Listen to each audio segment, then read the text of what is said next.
like Lokakatha kind of, things get mixed up.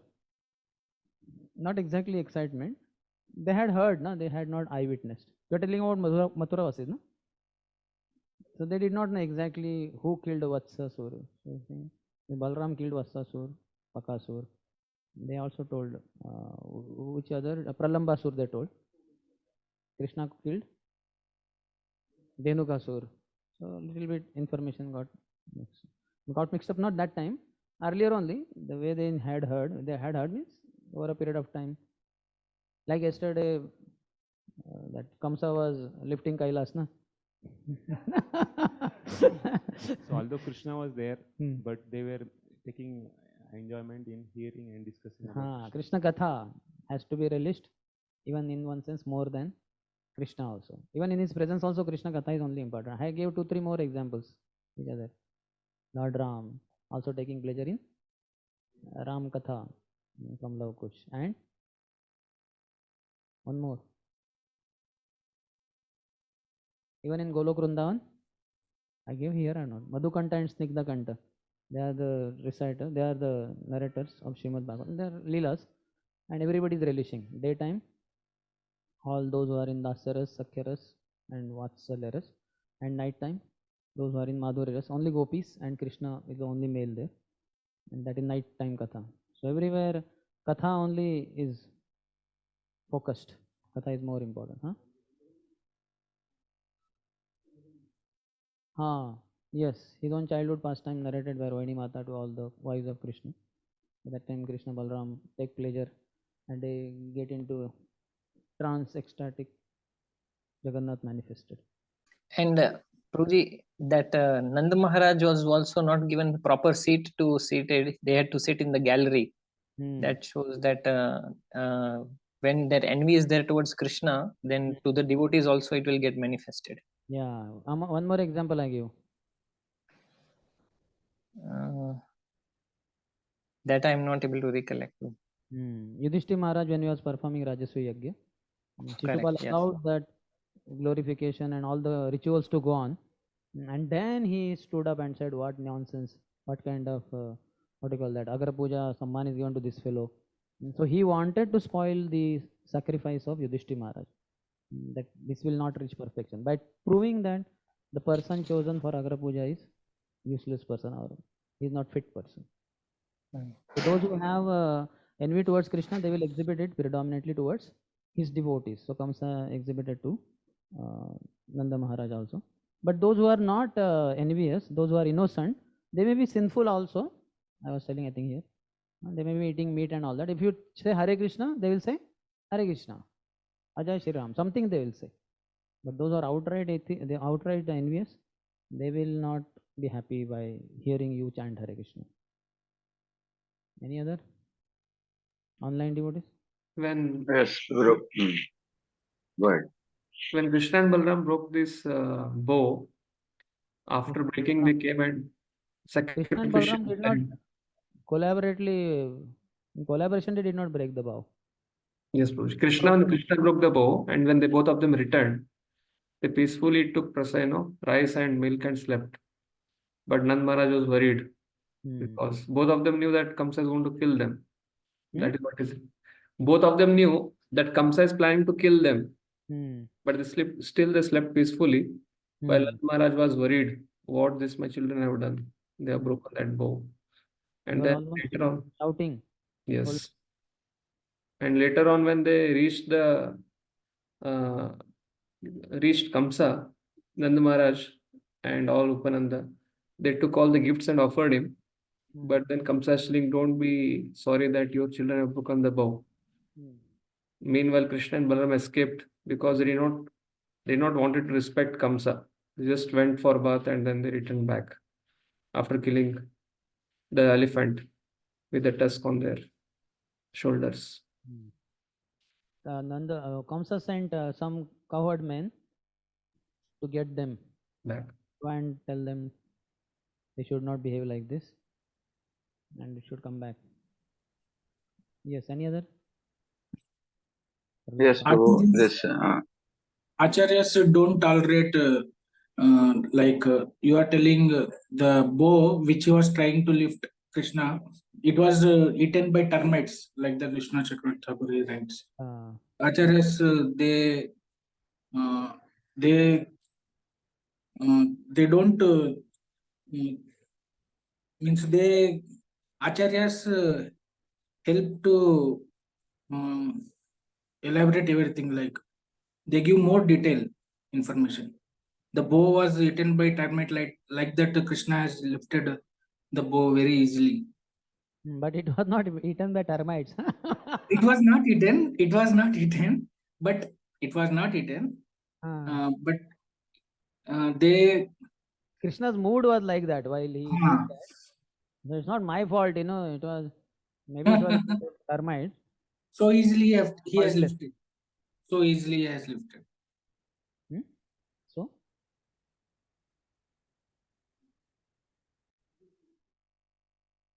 Okay, ठीक है. Krishna's mood in revealing to those who are Kamsa's side people that it just broke, you know. It's maybe it was eaten up by termites and all that. It's not my fault. And every the way, and he was not saying also. It's like the way everyone looks at Krishna is different. Like Kamsa looks at him as death. Yeah, that point was beginning, but maybe you all. I said, I'm not. Plus, Krishna giving signs again and again, and the non-devotees not getting it, and if it were for devotees, just a little bit of a hint will do. But for them, so many hints, and still they keep on repeating the mistakes, the demonic forces. I quoted Ishwaroham aham bhogi siddhoham balvan sukhi adyo bijanasmi punasti maya sadrusha. 16th chapter of Bhagavad Gita. So humans cannot understand. They need to get kicked only. Yes. Krishna needs to kill them only. And the other point is that during those days, these the powers also were so much that so many others have lifted the Govardhan, and which I did not know. In the sense that became very clear is why even on a logical plane, it is not enough for them. Yes. To understand. True. Okay. Still there on online, very eager, desperate to speak. Else we'll proceed.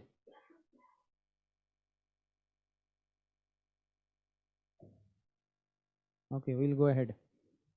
Because you all have a lot of questions about pastimes, which I was not clear of. So then I just saw my notes on Gopal Champu. Here some details are given. There are many more details. I recommend you to read Gopal Champu. It seems all your questions will be answered there. So many details that you ask. Some of them will get clarified now when I tell some points from there. From some points that I noted down. So before leaving from Nanda Bhavan, Krishna said, let the two elder brothers of Nanda Maharaj, that is Upananda and Abhinanda, remain in Vraja to manage, and the two younger brothers, that is Sananda and Nandan, Nanda Maharaj, they are like Nanda Maharaj two forms, they should go with me. Here only little difference is there. Upananda should stay back. But whereas in Vishnu Thakur's commentary, now I can hear, but then too it is very less. Hare Krishna. No, it's very clear. Okay. So here, as per Jiva Goswami, Upananda also stayed back. Upananda and Abhinanda stayed back, whereas the two younger brothers went with Nanda Maharaj. Yes, now it is okay. Okay.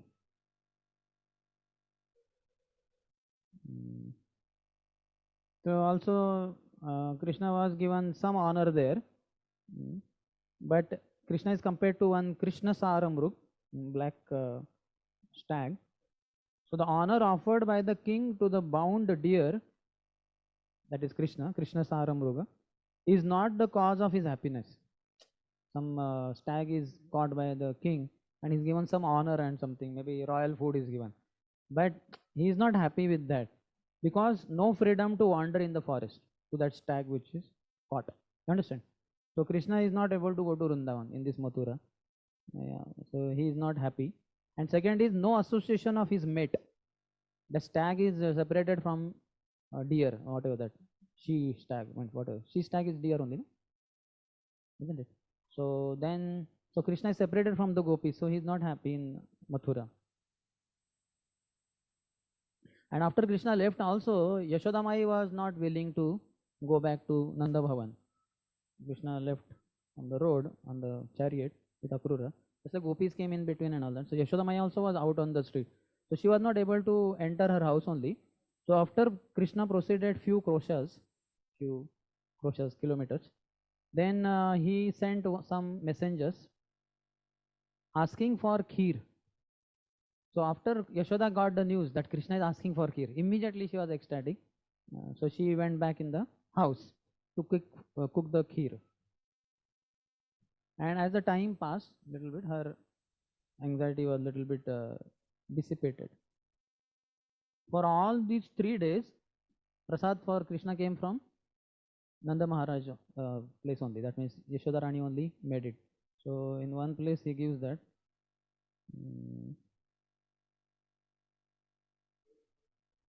Yeah, because nearby only, na.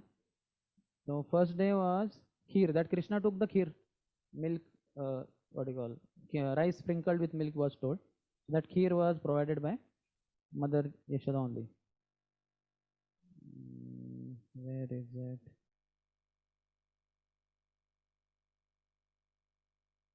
Okay, it may come ahead.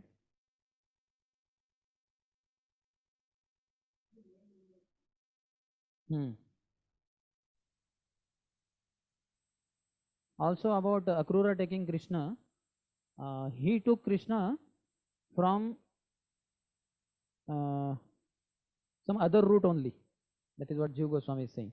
Why? Because he was concerned these other Brajavasis who are coming, and after going away from Vrindavan some distance, they may convince Krishna, hey, come on, what are we doing? We left Vrindavan behind, so let's go back. And Krishna also will come in their speech and he'll come back. So Akrur took them by some other route only to Brahmarad at Akrur Ghat. So Brajavasis are simple, therefore they reached Mathura outskirts. They did not, they were simple. They did not have this kind of thinking like Akrur had. So after reaching there, they wondered how Akrur did not reach. Therefore they waited there. That we saw already. So here, while bathing in Yamuna, Krishna gave darshan to Akrura and purified him of his crookedness. That is Jiva Goswami. So in one sense, he's crooked only. Na? He is not wanting Krishna to be with Vrajavasis. Because they will convince him to go back to Vrindavan and he will not reach Mathura. So Krishna purified him by giving darshan. Then after entering Mathura, Krishna first came to the place it is called Devi Khar or Kharavas.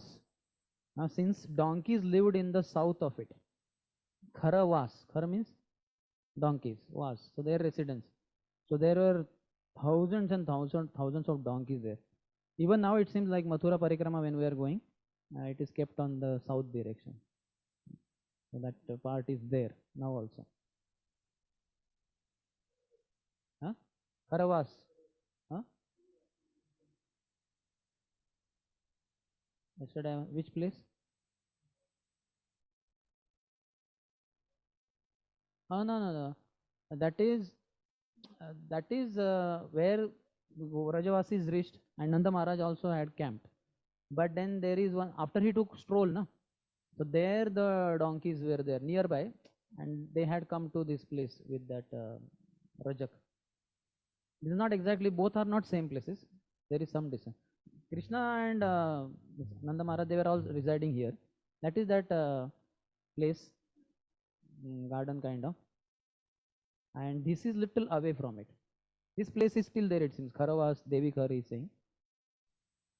Seeing Krishna, Mathura women, what all their things happened, he is telling some details. They wore earring in one ear, ointment, that is mascara, in one eye, lac on one leg, Lac, what is it called in Hindi? Lac, you know, no? Not black, lac. Laksha. Hey, Barud nahi re. They apply to the feet. Wax kind of thing. Red color. That lac, not that Laksha Guru lac, not the inflammable lac, which Vidurji informed Yudhishthira Maharaj that Laksha Guru is made up of lac. Not that kind of lac. Ladies put on their feet. Okay, you will not worry so much. But lac they put on one leg only, not the other one. Cloth covering only one breast. Some without bathing only went. Some went without eating. Their upper and lower cloths were interchanged. And from roads and houses they came to surround Krishna. Some went on the top, but others who came, they came there. And when Krishna saw this Rajak coming, so he was coming there with thousands of braying donkeys. Yesterday I told 100, but it is not 100. It is Sahasra word is there. So thousands of donkeys he had brought from that nearby area, Kharwas area, for washing this clothes. So how many clothes must be there? Just like that, he'll not bring donkeys. So they must be having clothes also. Also, he had his associates. He was not the only Rajaka. There were many others, his friends. They were also there, and they were the ones who ran away after he was killed. The weaver had not gone to Vraja for fear of Kamsa, but had heard from his companions who had gone there and returned. Thus he was anxious to see Krishna. This is weaver, whom Krishna met after killing Rajaka, that washerman. And then third was Sudama. About Sudama, Sudam his name, Sudama, garland maker, would visit Vrindavan to get rare flowers, was attracted to Krishna there and would offer those flowers to Krishna. So sometimes he had offered flowers to Krishna. Whenever he was plucking flowers and he saw Krishna, he was attracted to Krishna. He offered those flowers to Krishna. Though originally, in one sense, he had gone there to get the flowers to take to Mathura and make garlands, etc. But seeing Krishna, he was so attracted, he offered those flowers to Krishna. Sometimes it must have happened, not every day. Krishna accepted him also as his friend.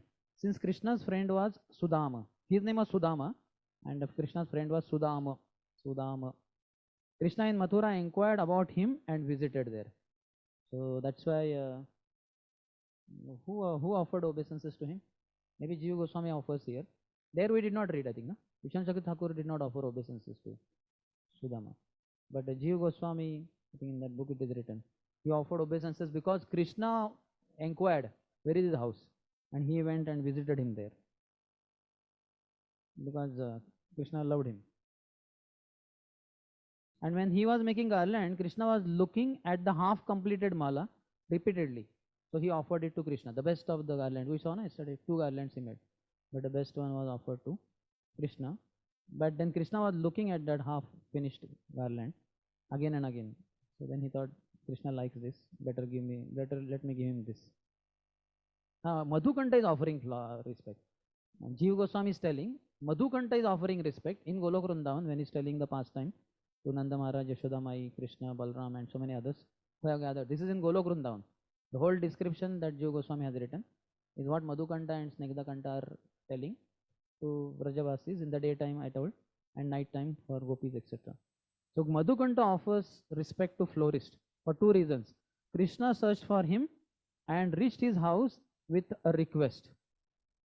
So he is very special. Then some lessons from Krishna's, this Kubja's pastime. But this book is in Hindi that I read, so I will read in Hindi. You all understand Hindi anyway. Sri Krishna Bhakti, it's a very tough language Hindi. Now you will understand. Sri Krishna Bhakti के अनुसरण में बाहर से टेढ़ापन होते हुए भी यदि हृदय संबंधी सरलता या सीधापन सुंदर रीति से विद्यमान रहता है तो उस भक्ति के प्रभाव से बाहर का टेढ़ापन भी सीधा हो जाया करता है. Very proper Hindi. But this one is somewhat simpler. So you understand, no? Externally she was bent, but because her heart was simple, straightforward, simple, she was devoted to Krishna. So that was the beauty in her heart was always there. of Krishna bhakti or attraction to Krishna. So this external thing bent that Krishna removed, that can be straightened, which Krishna did it. Then about that Dhanusha, it was Shiva Dhanusha, and for lifting it 300 people were required. And Shiv प्रदत्त धनुष्य के तोड़ने से जो टंकार ध्वनि, उससे कंस को संदेश क्या था? वो तो क्या है, भूतेशपति महादेव भी श्री कृष्ण के सामने आने में समर्थ नहीं है. Because it is Shiva Dhanusha, when he broke, Shiva should have come in one sense. So who are you, O Kamsa? Even the one who is the owner of this, Shiva himself, he cannot come in front of Krishna. So who are you? That was the message Krishna gave, which Kamsa must have understood. So when that bow was broken, it was done in a fraction of a second. I think that description was there.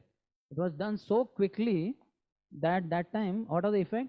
Sheshnag ka mastak chakrane laga, the one who is below that Sheshnag. Then the tusks of the elephants of the directions were about to break. That what they call Gaja, Diggaja. Diggaja means, Diggaja for people here also is used Diggaja, but they are already the direction, on 4 direction there are 4 elephants. We know that universal structure. So below. So their tusks were breaking. Such powerful sound was produced. And Brahma thought that the 3 worlds were being destroyed. All the 14 planet systems were getting destroyed. That's what Brahma thought. How powerful that sound must be. We can only imagine. Then after all that, he bowed, broke the bow, etc. Then he came back. So there he is saying, coming to the cards, thinking that it is the highest dharma to kill those who are following adharma, not taking a bath necessary after such acts. He had killed, no? How many? That was not mentioned, but some guards he killed, no? There. So after killing, you should take bath, no? So Krishna did not take bath. We did not come across that. After coming, what he did? He just washed his feet and all, and he took prasad. That was the description. He did not take bath there. Next day he took, but that day evening he did not. But he not only attended what you call death ceremony, he was the killer only, na. So he did not take bath only. So what he thought, that Jiva Goswami is saying, coming to the cards, thinking that it is the highest dharma to kill those who are having the adharma, not taking a bath necessary after such acts, Krishna and Balram simply washed their feet and ate rice soaked in milk. Not enough. There he did not take bath that evening.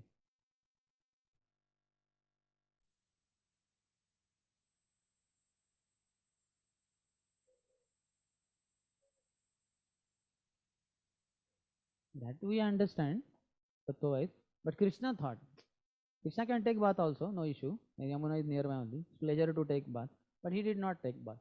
So what is his thought process? That is Jiva Goswami revealing. And these are adharmis only. So killing them is not a contamination. So bath is not required. So he did not take bath only.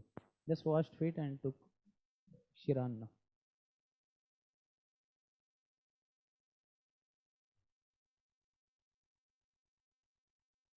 So one more for that our Radha Kunj Bihari Prabhu. His observations, one of the observations getting confirmed. Why? Chanur Mushtik और मल्लों को मार देने के बाद Krishna and Balram की अपनी मित्रों के द्वारा मल्ल युद्ध में पराजय देखकर, after Chanur and Mushtik were killed, these boys were so ecstatic, they came. This is before killing Kamsa. And then they had a duel with Krishna. And they easily defeated Krishna Balram. So seeing this, Kamsa का अंतकरण बार बार शंका युक्त होकर पीड़ित हो उठा. ये दोनों तो छोटे छोटे गोप बालकों द्वारा पराजित हो रहे हैं, फिर मेरे अति पराक्रमी मल्लों को कैसे मारा? He is wondering. This is also to confirm him. कुछ तो गड़बड़ था, पता नहीं उन दोनों भूखे आए होंगे कम चाणूर और मुष्टिक. तो इन्होंने, क्योंकि ये छोटे छोटे बालकों के द्वारा हराए गए हैं, तो ये कृष्णा तो not a big thing, I will kill him anyway. So Krishna will give such kind of reassurances to demons that after all they are powerful. Krishna is nothing in front of them.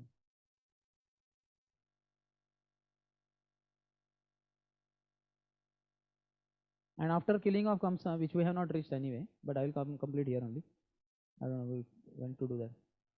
There are many more things that he has mentioned, but Krishna took the body of Kamsa to the northern side of Yamuna for the final rites, and he told Nanda Maharaj to go back. He told that I have to perform these rites and all that. And then after performing those rites there, then Krishna came to Vasudev's place. So these are the some details which we had missed out. There are many more details. So many other questions were unanswered. No? What were they? For that I think we will have to read this. They were all pastime related only, I believe. Details. So you all read Gopal Champu and you will get quite a lot of details there. So we'll continue.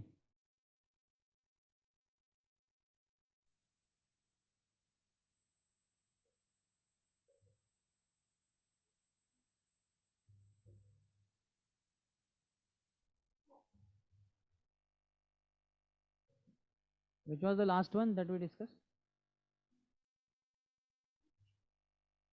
44th chapter. That is last chapter in this series. Killing of Kamsa. And we discussed up to 6th. So now 7 to 16. 6th I will read. My dear king, all the women present, considering the match an unfair fight between the strong and the weak, felt extreme anxiety due to compassion. They assembled in groups around the arena and spoke to one another as follows. So what their conversation is given in 7 to 16. 7th, please repeat. Mahanayam bata dharma esham rajasabha sadam ye bala balav yuddham ragyo anvichanti pashyatah. The women said, alas, what a greatly irreligious act the members of this royal assembly are committing. As the king watches this fight between the strong and the weak, they also want to see it.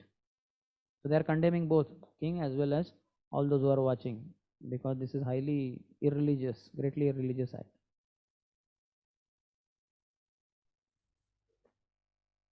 So in commentary, Vishwanath Thakur says, the discussion of the women is described in 10 verses, 7 to 16. If the king sees a fight between young boys and strong adults, he should stop it. When the spectators see that the king is watching, they follow suit and simply watch. The king desires to watch and they imitate him. Just like kind of sarcastic remark also. You have some other commentaries also. Are they very big or small? Huh? Okay, here you can read. You have to take the mic. Same message? Okay, so then no need. Maybe you all do research, but will hear class also. Otherwise, you will go ahead, quite light years ahead of me, which is good. But so then 8th one. Vajra sara sarvangau mallau shailendra sannibhau kvachati sukumarango Kishorao napta yauvano. All this oh at the end means what? Two are there. Who are the two? Krishna and Balram. Or Chanur Mustik. The what do you call that? Combination. What comparison can there be between these two professional wrestlers with limbs as strong as lightning bolts and bodies resembling mighty mountains, and these two young immature boys with exceedingly tender limbs? So Vajrasara Sarvango is for Chandur Mushtik. Mallav, same only. Shailendra Sannibhav, these two only. Kuacha Ati Sukumarango for Krishna Balram, and Kishorao, Krishna Balram, Na Apta Yauvanao is also for them only. They are not yet reached Yauvan also. So they are immature. Immature means not reached that age. While describing the soft bodies of Krishna and Balram, the women pointed with their fingers. What are your acharyas saying? Sanatana Goswami? The wrestlers were like Meru, Himalaya, or Vindhya mountain in shape and rough qualities. The repetition of the word Kwa indicates contrast. Being like great mountains was opposite of the boys of Kasur age. But one only reaches Kasur period at 15 years. They were called Kasur because they had not attained Yavan. The word Shri indicates that they were not too big and very beautiful. Kwa Yavano That you don't have to read. Yeah. Krishna had a tender body and is approaching Yavana period. This big demon is hard as a thunderbolt and well nourished. Vishnu Purana. Basically, Acharyas tell some details. Actually, so many Acharyas have commentaries. One Acharya says this, another Acharya, some comparison will be there. Huh? Tanur Mushtik, no? The big demon is hard as a thunderbolt. This big demon means like both are put together only. Or from Krishna's viewpoint, one demon. Balram viewpoint, another demon.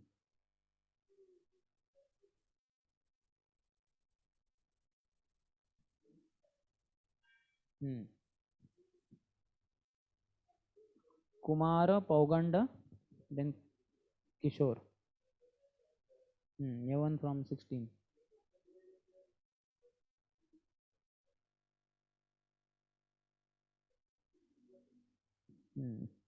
Two kinds of descriptions are there. I don't know whether I have heard like that. Sometimes.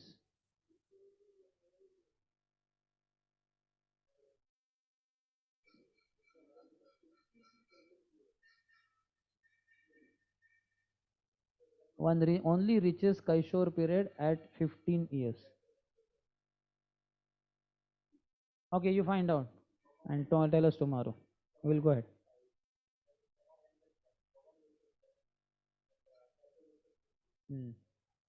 Yavan begins, yes.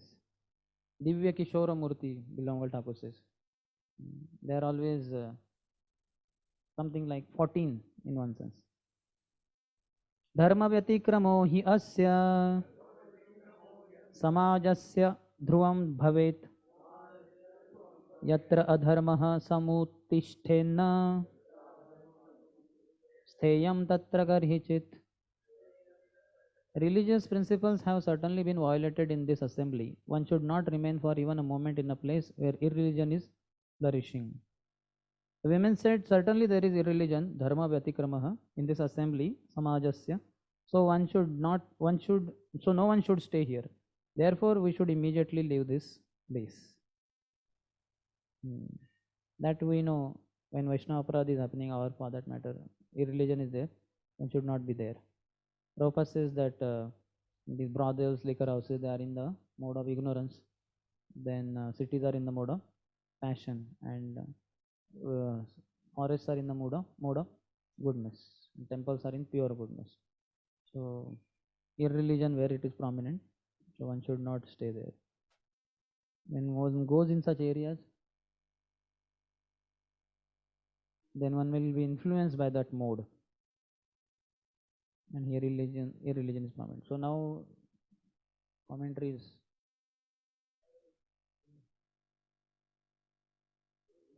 Okay. Now he can read from there. But don't read everything. That which is little different information, that you can read. Sanatan Goswami. This is certainly a violation of dharma in this assembly of Kamsa, Asya.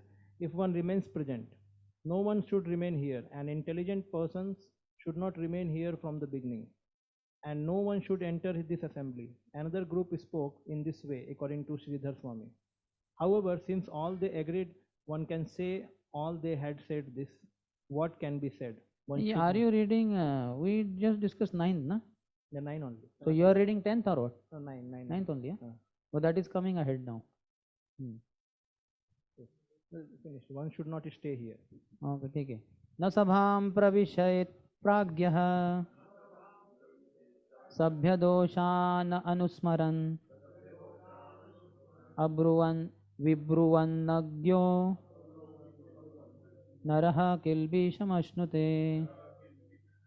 A wise person should not enter an assembly if he knows the participants there are committing acts of impropriety. And if, having entered such an assembly, he fails to speak the truth, speaks harshly, falsely, or pleads ignorance, he will certainly incur sin. So here he has given big commentary. Another group of women spoke, quoting the rules of the scriptures. We have committed offense by coming here. If someone knows that there is injustice in an assembly and remains silent, or else speaks contrary to irreligious principles, or acts as if ignorant, saying, I don't know, even though one does in fact know, in any of these cases he will certainly incur sin. Therefore, he should not enter the assembly. This prohibition against entering the assembly is for the wise person who is concerned with worldly activities, but not for the wise person who is indifferent to such. For example, Mahabharata explains that during the gambling match, when Draupadi suffered her misfortune in the royal assembly, wise men such as Bhishma, who were concerned with worldly affairs, simply stood silently, whereas the learned Vidura, who was indifferent to ordinary affairs, exclaimed, And you talk about religious duty? Thus, all the wise persons in the wrestling arena are afraid of Kamsa because they are overly attached to worldly affairs. So, two people are contrasted here. One group is called as technically those who are concerned with worldly activities. So, in that case, Mahabharata, Bhishma and others are concerned with worldly activities, political affairs or what you call administrative posts and positions. So, whatever. But Vidura, in one sense, was also part of that, but actually he was not, because he understood here this religion has left this place because irreligious activity has begun, about to begin. So he exclaimed immediately that you talk about religious duty. So they are put in which category? Indifferent to ordinary affairs. That is that category. And other is those who are concerned about worldly affairs.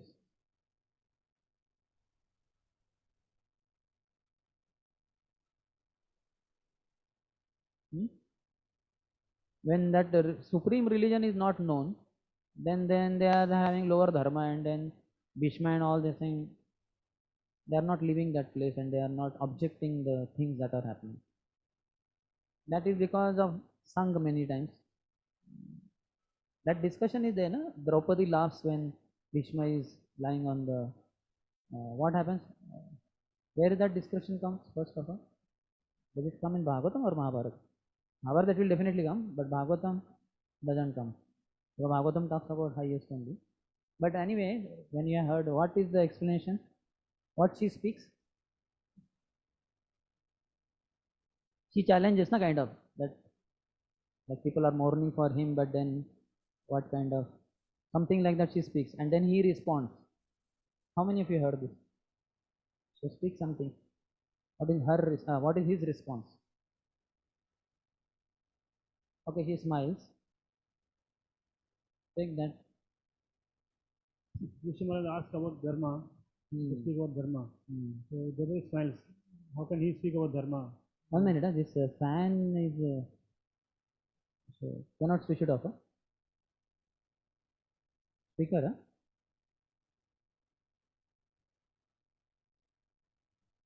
Okay, ठीक है. Draupadi laughs him. How can he speak about dharma? Who didn't speak in assembly. Then Bhishma understands that. Then he says, yes, Draupadi, because of keeping the fault of Duryodhan, my blood was contaminated. Contaminated, my conscience contaminated. Now by the arrows of Arjuna, all that blood is gone. Now I can only speak dharma. Yes. So in one sense, that people concerned with worldly affairs means they follow so-called lower dharma. Whereas a person like Vidura, he followed the highest dharma and he objected to what was about to happen or what was happening. At least he said this, and you are talking about religious duty. Then afterwards, I don't know what he did exactly. No, Vidura left. After saying this, he left the assembly.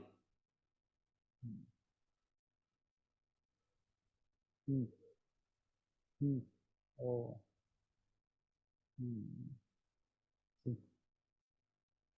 Yes, what is Acharya saying? Sanatana Goswami or Jiva Goswami. But don't read in case it is a quite similar thing. Little difference will be always there. That's how. You have been at fault in entering this arena today. Tell also which Acharya. I can't see. Jiva Goswami. This is expressed in this verse. One who knows the fault in both clever and foolish statements should not enter the assembly. The one who understands both clever and foolish statements. Foolish statements. What is the fault if he simply remains cautious in that assembly? In that assembly, he will be at fault. He understands his own fault arising from his illusion and association in that assembly. It is a sin if, knowing the truth, he remains silent or conceals the truth, or even in ignorance, he tells a lie with Dhruvan. What to speak of being in knowledge and lying? Basically, these women are saying that this is not proper assembly, religion has entered, and all wise person should not enter. And even if he says, I don't know, but he knows actually that this is not proper to be here. Like that same Bhishma and others, they knew this is not proper thing happening, but they did not leave, they did not object. They were all killed.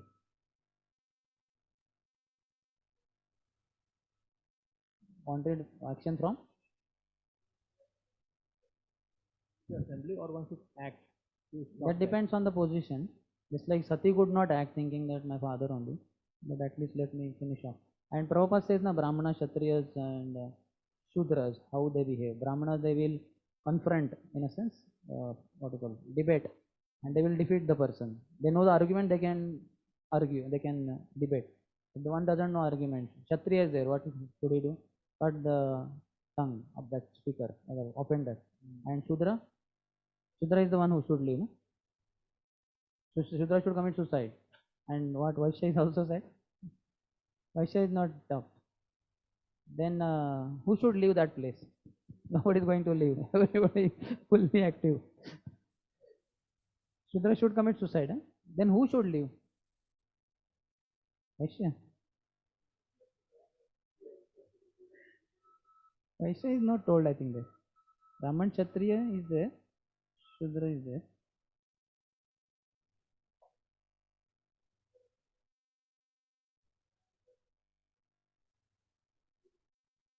And themselves. Why Shudra anyway is saying committing suicide. Vaishya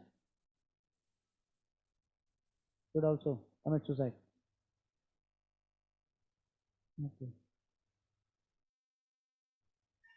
Okay, so we'll go ahead. So here a question is Mathura is so much full of the samsas or atrocities and so many demonic forces out there. But somewhere in the 11th canto, I don't remember when I read, Krishna says one who is born in Mathura, he is very dear to me. Does he mean Vrindavan actually, or how does it go, Prabhu? How do we understand it? That is Krishna's Nitya Lila Sthali, no? Places. So Mathura includes Vrindavan, right? It's not just that Mathura. When he says the one who is born in Mathura is most dear to me, that must be that whole Mathura district, including Vrindavan and all the forests of Vrindavan. Taurasi Kosh. Everything is Mathura. Yes, Mathura Vasi is one of the glorious limb of bhakti we practice. Glorious only. These things, Krishna's pastime, so Kamsa is acting, atrocities are going on and all that. In fact, the choice was there with the Yadus and Andakas, Rushnis, etc. to go away from that place. But Acharyas also tell that they did not leave because they knew this is where Krishna is going to come ultimately and kill this Kamsa, and will be able to get his association, see him killing Kamsa, etc. So they did not leave that place, though they had to be part of those atrocities then. Physical agony to some extent, if not mental agony was anyway there because Kamsa was very atrocious. but they still did not Yes. leave. Okay, bro. For that matter, Great. Vrindavan also you see, na, so many calamities ever since Krishna entered, which was just very soon. He came and then Yeah. next day Putana came and so many problems. But No, Vrajavati, at least there the people of Vrindavan were for Krishna. But here, Kamsa and all the only everyone was. party is for against Krishna, but all others, as you see here only, these women, Yes, bro. people only. All these Yes, Andhaka, everybody is in favor of Krishna only. yes. Okay, bro. Only this fellow Kamsa has his own demoniac force. They Hmm. are even Ugrasen is for Krishna only. After killing Correct. of Yes. Ugrasen, you be the king. And Krishna said, no, we have been cursed. We can never rise to the throne. So you only be the king, and I will be your counselor. Okay, bro. They are all Yes, devotees. clear. Yes, it's only Kamsa and his demonic forces. Yes. Correct.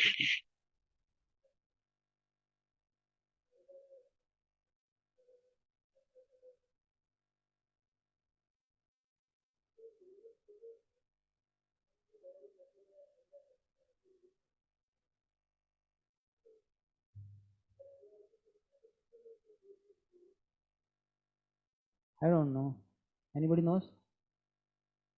Anyway, Jarasandh is not born here. He is Magad, Desh king. One of the acharyas, what I have heard is when Putana killed, she killed all the children of these ministers only because they were supposed to be demons and on the side of Kamsa only. So Putana killed them all. And first time only she came to Vrindavan, she came to Nandabhavan. So Krishna was the first one. None of the boys in Vrindavan area were killed. They were intact. And Krishna killed her. So I don't know about, anybody knows?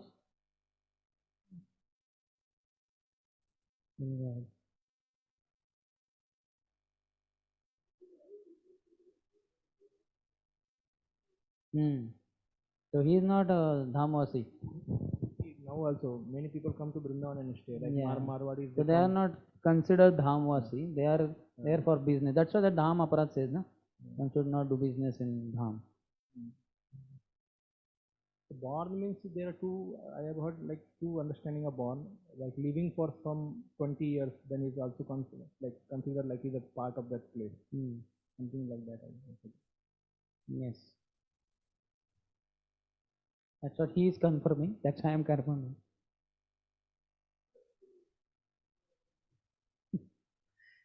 We'll go ahead. Just see the lotus face of Krishna as he darts around his foe. That face, covered with drops of perspiration brought on by the strenuous fight, resembles a lotus covered with dew.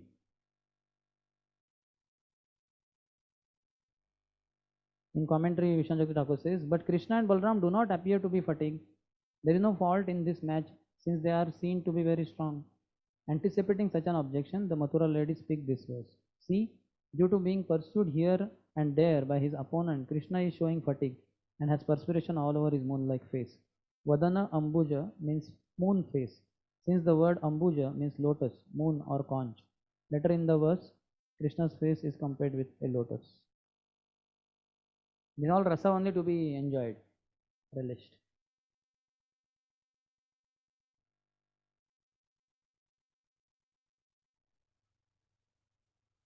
Similar statement only, no? Should we go ahead with Vishwanath Thakur's commentary only? And you will go through this? Because otherwise all of you are analyzing whether the message is the same or different.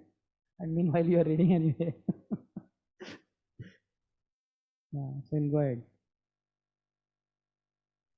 Kim na pashyata ramasya mukhamatambralochanam mushtikam prati samarsham hasa samrambha shobhitam.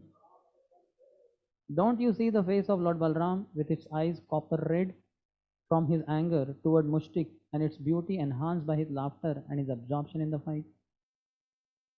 About Balram. The lady said the reason for Balram's anger, samarsham, is the fatigue brought about by mustic blows. Balram appeared splendid, being absorbed in fighting and laughing.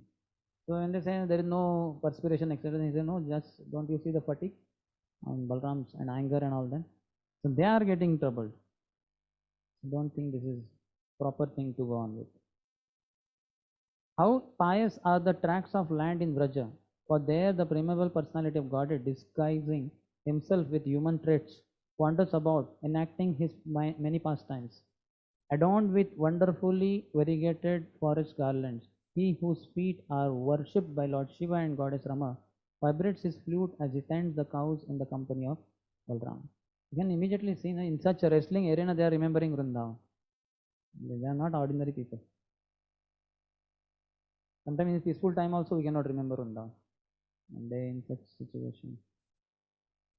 In this verse, the wives of the Yagic Brahmans in Vraja, or some ladies who share the same mentality, express their prem which is mixed with an awareness of Krishna's opulences, Aishwarya Gyan, due to their torment of not having his association. Becoming intolerant of the unjust behavior of the onlookers, the ladies condemn the city of Mathura because of their pain at seeing Krishna in what they consider an unfair wrestling match.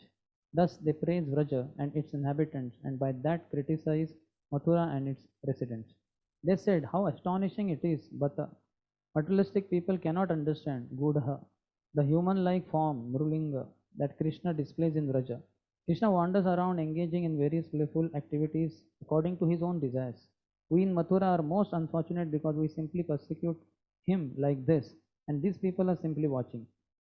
Though Vraja is just a forest, it is most fortunate, for there Krishna played his flute and blissfully engaged in pastimes as the Vrajavasis looked on with bliss. So they are contrasting Vrajavasis with Mathuravasis. How Mathuravasis are unjust and all that, whereas Vrajavasis, they were so pleasing to Krishna. This is the implication of their words. The word Anchati, wanders, is in the present tense because the women thought that Krishna would return to Vraja. Actually, however, the words cleverly establish here that the pastimes of Krishna are eternal, as confirmed in the scriptures. So, two meanings. Present tense is used because they thought at at present, how they are being tormented here by Mathuravasis. And in Vraja it was so nice. And they will go back to Vraja. And other thing is, these pastimes are eternal. That's why present tense also. 14th. What austerities must the gopis have performed? With their eyes, they always drink the nectar of Lord Krishna's form, which is the essence of loveliness and is not to be equaled or surpassed. That loveliness is the only abode of beauty, fame, and opulence. It is self-perfect, ever fresh, and extremely rare. He has given long commentary. Huh? Yeah, but I skip sometimes because it is more or less similar to. Mostly they have taken Vishwanath Thakur's commentary only, but they have put it in their own words also. Their words are somewhat little tough also because they are from America only. Na? Gopi Parandan Prabhu and Rudanand Maharaj. So you'll clearly see the difference after Prabhupada 13th chapter is over. 14th onwards you start reading, you'll see the English is higher level. Higher level means words and all are. Prabhupada would not use those words. Prabhupada has used some words which are tough, but not as much as they do. They use, and in one sense 11th canto and all, because very gyan and all, very tough in that sense. So tough words also come there. But overall you'll find very tough words in comparison to what Prabhupada writes. 14, 15.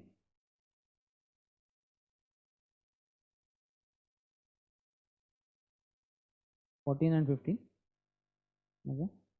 You have memorized? Slokas is there. Because I did not find them so famous. Though some slokas have to be there for test, so they must have kept these two. Because some rasa is there, Vrajaras, so they have put it. Yeah. And this is Vraja, na? Gopyas tapaha kim acharan yadamushya rupam lavanya saram asamo bhava अन्यन्य सिद्धम शुभ्भिः पिबन्ति अनुसवाभिमनवम ब्रापम एकांत धाम यशसः श्रिय ऐश्वर्यस्य. We recited. And you will not be able to memorize on the spot unless you are a Shruti. So, commentary. Those who have accrued heaps of pious activities are born in the land of Vraja. Among them, the gopis are the best. That is expressed in this verse. The lady said, what austerities did the gopis do? If anyone is omniscient, then please tell us what austerities they perform. They are open to that. They want to know also. How Acharya, if anyone is omniscient, who is omniscient? Only Krishna is omniscient. But maybe by being in touch with Krishna, somebody may be omniscient also in that Mathura. So they could tell what austerities gopis perform. We will perform the same austerities and be born as gopis in Vraja. They drink the nectar of Krishna's beauty while we at the arena drink the poison of his injuries. We sit here filled with fever from the tips of our nails to the tips of our hair. By mentioning that as a result of austerity the gopis could see the beauty of Krishna's form, they also indicate that it resulted in being embraced by Krishna's arms, which could not be expressed in words on that occasion. Because Virya Ras kind of predominating. So the Shringar Ras will be a bit awkward. The lady said, one should not say that Krishna is most excellent because of his superior beauty. Rather, the essence of all beauty is his very Swarupa, Lavanya Saram. The difference is there. Not that Krishna is the most excellent because of his superior beauty. That means altogether beauty can be Krishna's beauty and some other beautiful people's personality, and that is like sum total of beauty. No, so that is not what they mean. Rather, the essence of all beauty is his very Swarupa, Lavanya Saram. All beauty begins from him only. Even in that NOD Prabhupada says, what is the 64 quality? One of them, maybe Krishna is most beautiful. So there he says when he entered in what Rajaswi sacrifice, that time everybody was wondering what a beauty. Maybe the creator, craftsman in his what do you call special time, he must have given more time and more artistic thing, and that is how Krishna's body. In Hindi they have no movies dialogue, खुदा ने इसको फुर्सत में बनाया है. Means इतने सारे बनाने थे, फटाफट बना दिए सब मोल्ड में जैसे, एंड अभी थोड़ा फुर्सत मिला तो इसको थोड़ा फुर्सत में बहुत अच्छे से बनाया. कारीगिरी है, हाँ, खुदा ही है, वो खुदा ही है, हाँ वो है. ओके, फिर खुदाई मीन्स वो खुदा वो खुदा ही है. वंडरिंग खुदाई का कार्विंग तो ऐसा होता है, खुदाई क्यों किया उन्होंने. ओके, वो खुदा ही है. Yes, true. But they don't know, na, in one sense. So they are saying, the creator has used all his craftsmanship in making this body of Krishna. Those who knew Pandavas and all, they are different, but others, they wondered. But it may be objected, since Krishna's form is being exhibited on the earth, which is inferior to his own spiritual realms, therefore the beauty of Lord Narayan in Mahavaikuntha, the best of worlds, must be ever sweeter than this. To this objection, the ladies reply with the word asamordham.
they automatically acquire all desirable things.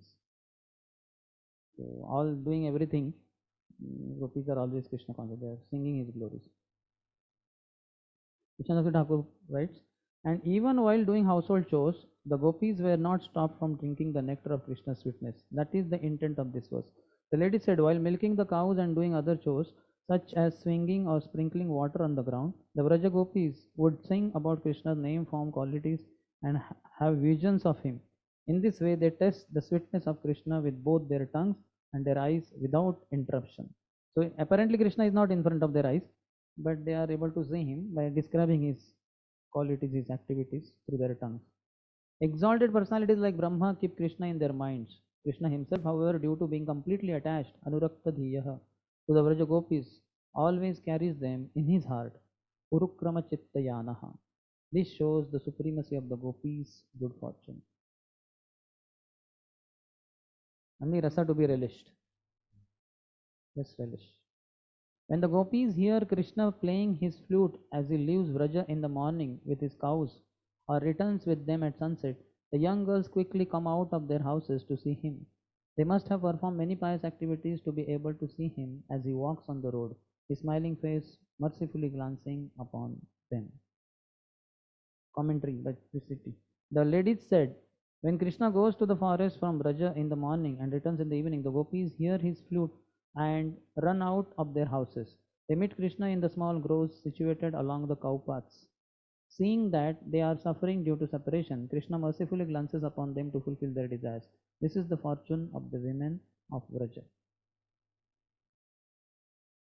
17. Shukdev Goswami continued, as the women spoke thus, O hero of the Bharats, Lord Krishna, the master of all mystic power, made up his mind to kill his opponent.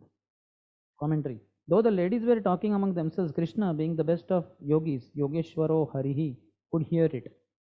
So they were talking among themselves, but Krishna is able to hear. That is there in everyone's heart. Thus, he decided to kill Chanura in order to keep these ladies, who were very much attached to him, from suffering. When they are speaking, their suffering is also revealed. That this is not good. Why, this kind of injustice, irreligion has entered. Wise person should not enter such assembly, and all that. Though glorification of Vraja gopis is there, but their innate suffering is there. That here injustice is going on. Krishna and Balram are being attacked by such ruthless fellows, etc. So Krishna doesn't want them to go on with their suffering. So he said, enough is enough. Now I want to kill Chanur and relieve them of their suffering.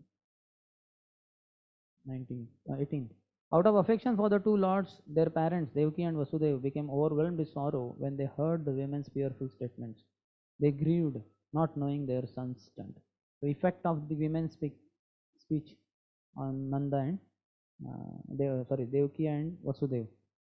Purport. Naturally, Krishna's parents would lament in this situation, thinking, why didn't we keep our sons at home? Why did we allow them to participate in this corrupt exhibition?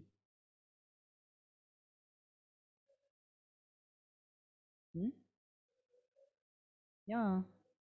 No, they were there. No, that was described that time also. Sometimes Vasudeva and Nanda are described. Sometimes Vasudha and Devaki are described in that parental thing. No, they were there. They too were sitting, we don't know, but at least Nanda and others were gallery only. Gallery. Okay, so they also were not respected since they were not given that platform where,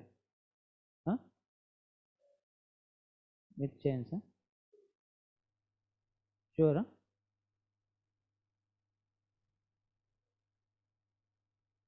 Looks quite odd, no? And Krishna would have been agitated like anything, seeing them in chains, as if they are going to run away or something. But prisoners like them would not be necessarily in chains. When Krishna was born, that time definitely he was in chains. But afterwards, when that Ashtabhuja, Durga appeared, etc., then something like house arrest kind of thing. Not that with chains and everything. So here they would have brought in chains. Krishna would have been immediately in what nonsense. At least they would have broke their chains first. Yeah, they are not afraid. They are not going to. That's what they are not going to run away. Where did you hear from? Sri Krishna serial. Bhakti Ashray Vaishnava. Because that's how Subhadra is also born. No? They are not like.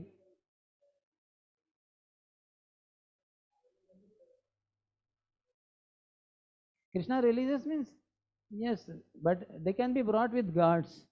That is there, but not necessarily chains and all. And that also.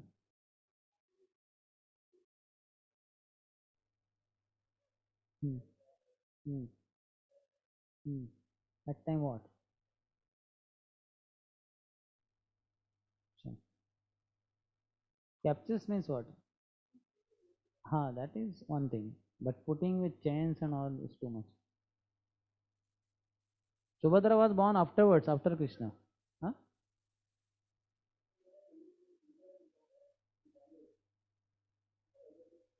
The bondage doesn't necessarily means. Huh?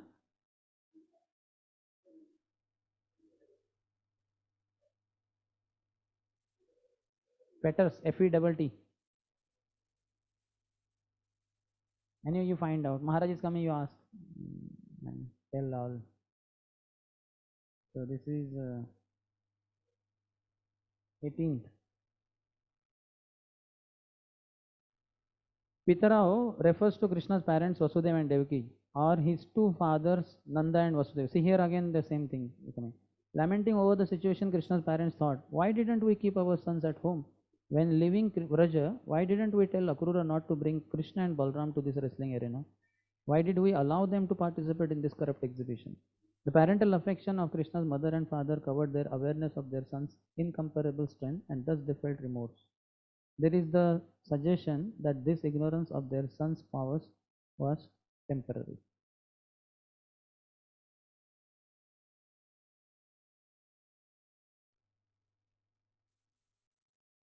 Okay, maybe.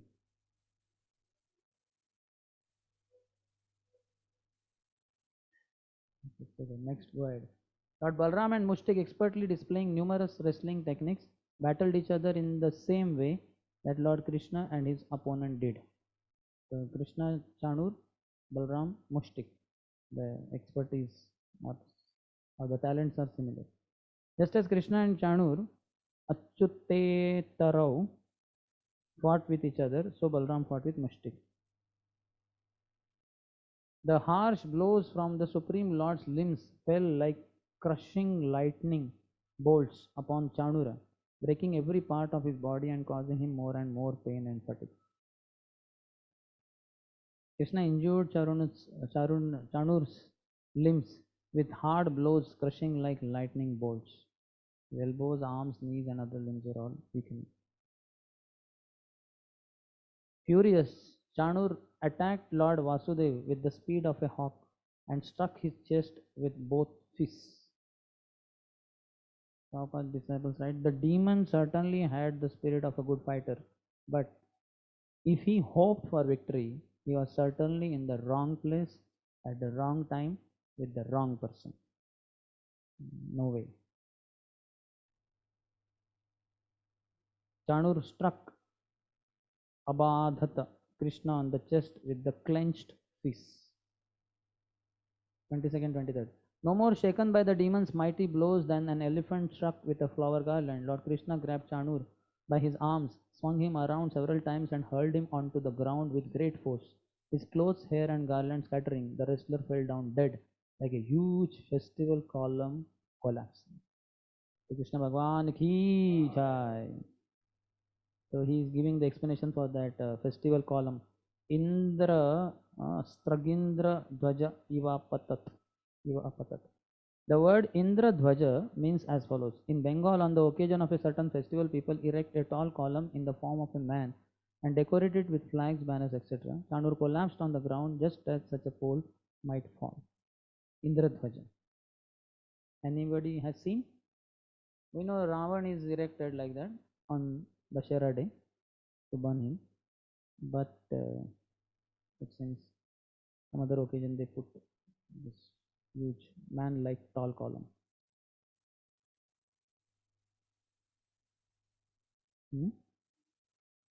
Hmm. You read?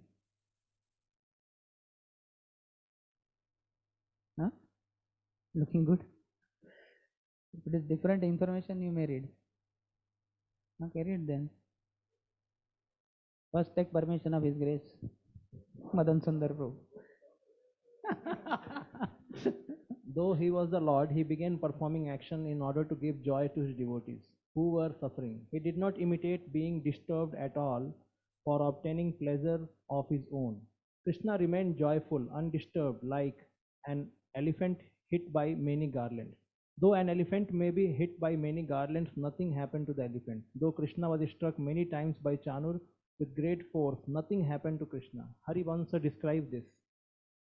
Since Chanur is eager to wrestler with enmity, I must punish him. I will satisfy the world by this.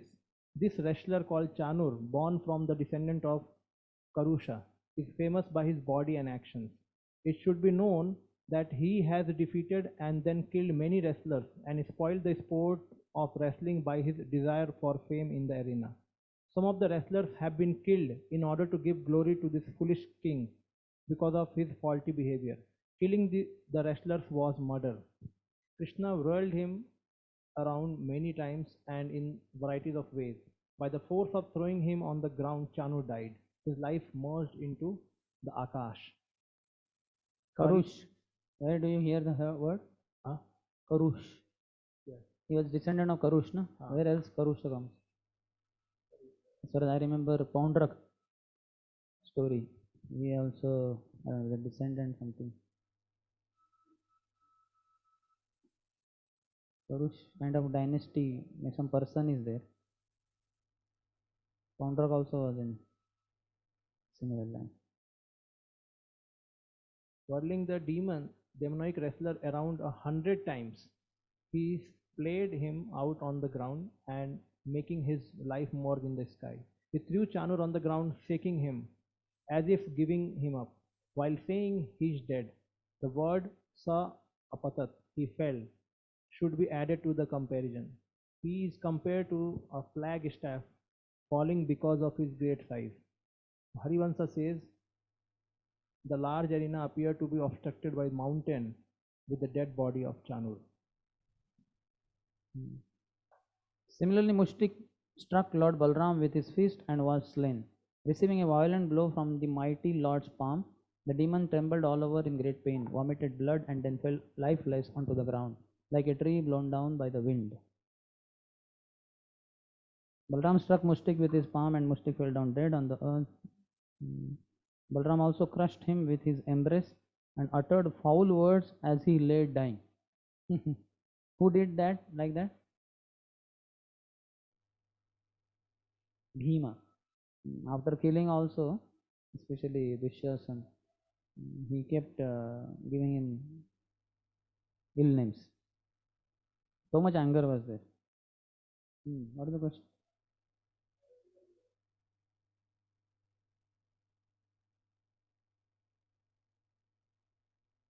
Radhakund Baripu, you have question? Yes, so the way he's saying, I'm just trying to picture this. So he must have swung him in the horizontal direction and then lifted him and threw him down, right? From top to bottom, like that, straight down, Damar. Yeah, could be. Because that is the way he can fall from top straight up and then all the way down. That's like a flagpole falling. Yes, yes. We'll go ahead, Prabhu. Yes. Confronted next by the wrestler Kuta, Lord Balram, the best of fighters, playfully and nonchalantly killed him with his left fist, O king. Then Krishna struck the wrestler Shala in the head with his toes and tore him in half. The Lord dealt with Toshala in the same way, and both wrestlers fell down dead. Chanur, Mushtik, Kuta, Shala, and Toshala having been killed, the remaining wrestlers all fled for their lives. Krishna and Balram danced about. No, sorry, the next one. Krishna and Balram then called their young cowherd boyfriends to join them, and in their company the lords danced about and sported, their ankle bells resounding as musical instruments played. So Prabhupada, the disciples' purport is good, modern day scenario. Nowadays we see that in a championship boxing matches, as soon as there is a victory, all the friends and relatives of the victorious boxer rush into the ring to congratulate him, and often the champion will dance about in great happiness. Exactly in this mood, Krishna and Balram danced about, celebrating their victory with their friends and relatives. Yes. Everyone except Kamsa rejoiced at the wonderful feat Krishna and Balram had performed. The exalted Brahmins and great saints exclaimed, "Excellent, excellent." In commentary, he says, it is understood that the best among the Brahmins who were Krishna's devotees were exclaiming, "Excellent, excellent, this is very good." The worst of the Brahmins, however, who were Kamsa's low class priests, were seriously grieving, "Oh, what misfortune."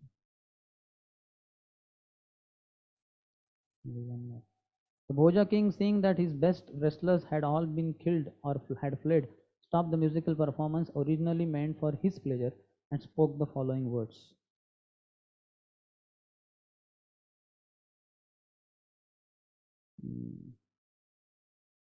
When should we take break?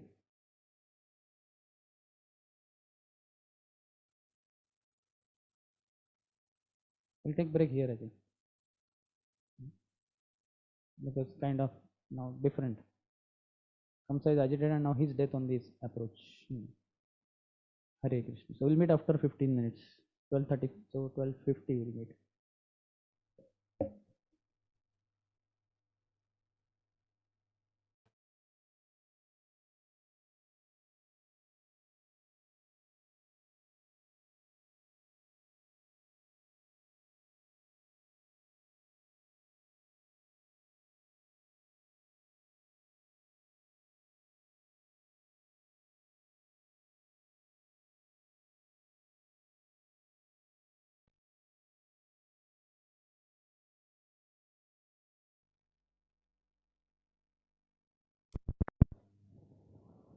Krishna Krishna Hare Hare. Hare Rama Rama Rama Hare Hare. The Bhoja king, seeing that his best wrestlers had all been killed or had fled, stopped the musical performance originally meant for his pleasure and spoke the following words.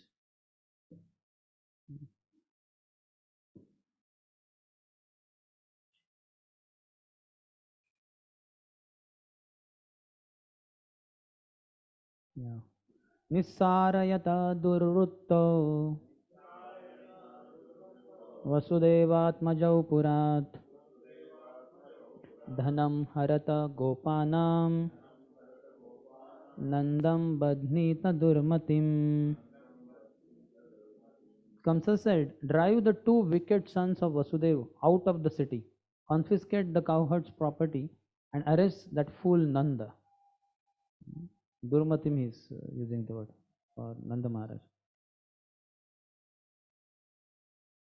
Here in the commentary, Vishwanath Chakravarti Thakur says, according to the inspiration of Saraswati, the goddess learning, Kamsa's statement, goddess of learning, Kamsa's statement, drive the two wicked sons of Vasudeva out of Mathura, can also mean give these boys of unattainable qualities the best position in the city.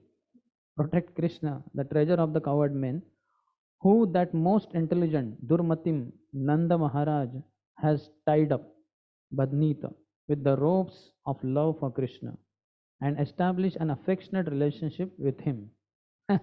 Like Krishna is Damodar by Yashoda, like that he is by Nanda Maharaj also.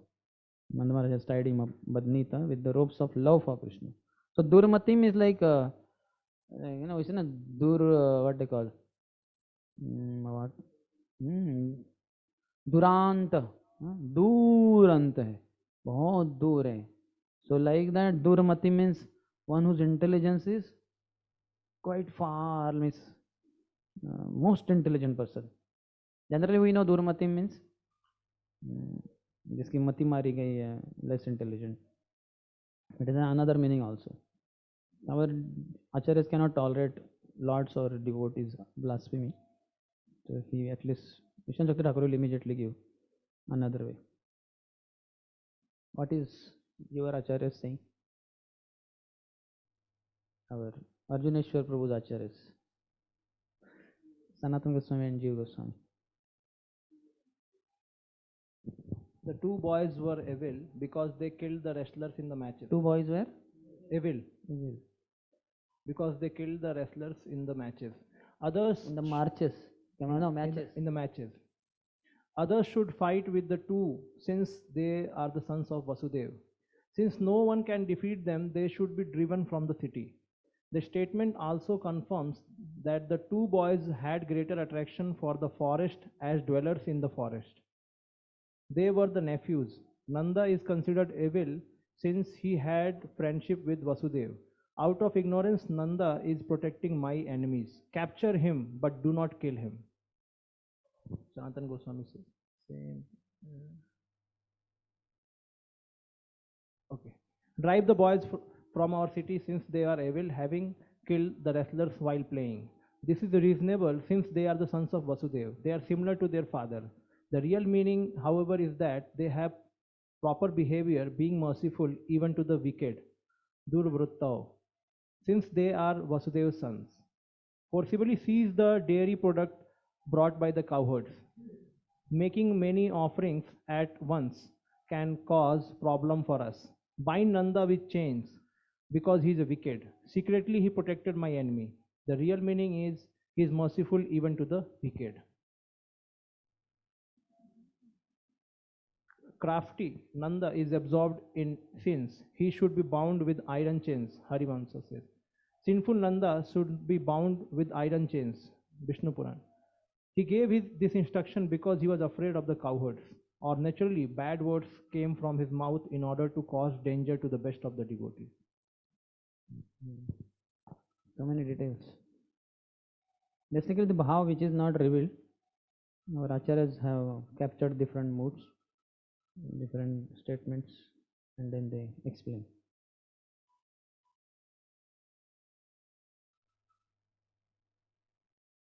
Third. Kill that most evil fool Vasudev, and also kill my father Ugrasen, along with his followers, who have all sided with our enemies. Commentary. This verse can also mean something else. Hamsa said, everyone should take shelter of Vasudev, who has unfathomable intelligence. The word Han in Hanyatang means to go as well as to kill. In comparison to him, there is no one more saintly. You should also take shelter of Ugrasen, who has taken shelter of the Supreme Lord, Parapakshagaha. How exactly opposite could be meaning? Amazing. The fan creates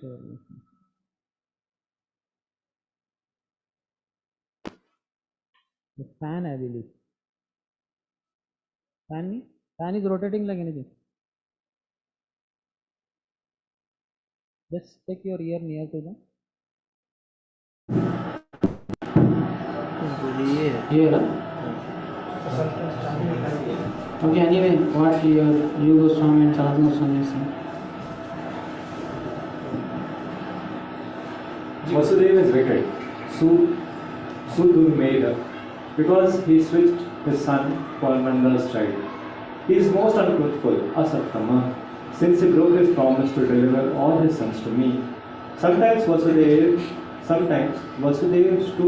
Tudurmeda is seen. The word Cha indicates all those mentioned. Though Vasudeva is just his father, he should still be killed. The followers of Vasudeva and Ugrasen should also be killed, since they are loyal to them. There is another meaning of this statement, however. Display the two sons whose nature are hard to understand. Durvritto. In Mathura, bring Krishna, the treasurer of the cowards, to the city and protect him. Nanda will not give up Krishna. Keep grieving. Nanda hair, delaying him by means of Krishna. Bring Vasudeva, whose intelligence is hard to understand. Everyone should take shelter of him. There is no one equal to him in purity. Take shelter of Ugrasen and his followers. who are loyal to the Lord. That's what we discussed now. Our acharyas cannot tolerate Lord and devotees. Blasphemy. Like they give this meaning. The Kamsa did not mean all this. He meant all this. Krishna had taken him back to God. Krishna had to keep him.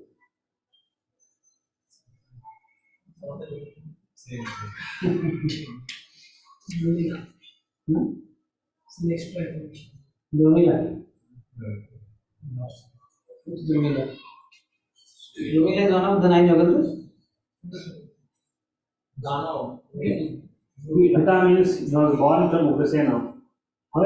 This fellow, Kamsa was born from demon. Harivamsha says that Kamsa's real father was a Danava named Drumila, who by trick seduced Ugrasena's wife. But Kamsa did not know, and thus Sukadeva follows his ignorance in saying that Ugrasena was his father. Last line again. But Kamsa did not know that his father was Drumila. And thus Sukadeva follows his ignorance, Kamsa's ignorance, in saying that Ugrasena was his father. Actually, Brother Bhagavatamrita also this is discussed. But I think Nada told him. Whom? Kamsa. Where in Shri Brother Bhagavatamrita did you mention?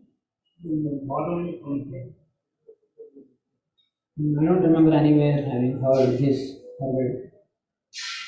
But after their marriage, Drumila took form of Ugrasena and had union with Padmavati and produced. Then Kamsa was produced.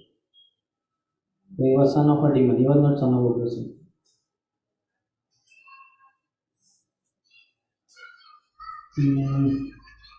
As Kamsa thus raved so audaciously, the infallible Lord Krishna, intensely angry, quickly and easily jumped up onto the high royal dais. Commentary. Krishna became extremely angry, prakopitaha, upon hearing this enmity addressed to his devotees. Krishna, unlike most living entities, does not lose his power of discrimination when he is intensely angry. Krishna jumped so quickly on the king's platform that no one saw him do it. It was very fast. So Krishna does not his discrimination is always there, even if he becomes angry. These are very transcendental anger anyway. Dharma karma chamya divya. What your acharya is saying? His babblings, Jiva Goswamis, his babblings consisted of criticizing others and praising himself. Since Krishna was famous as being inexhaustible, Avyaha, he did not become exhausted by leaping on the stage so quickly that no one could see it. Lagimna. With great impetus, Tarasa, he ascended the platform. Aruhat should be Arohat. So that is a very nice word. What is that word? Inexhaustible. Avyaha. So he did not become exhausted by leaping on the stage. Similarly, earlier while fighting with Koval, it appeared like Krishna tumbled or whatever. Krishna can never become exhausted.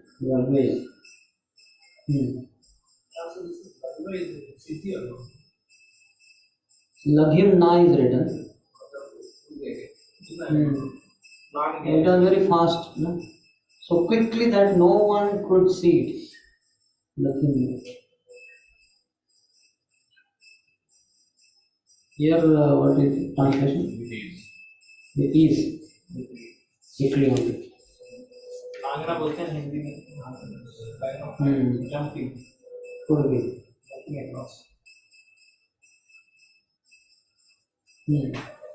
Any next one?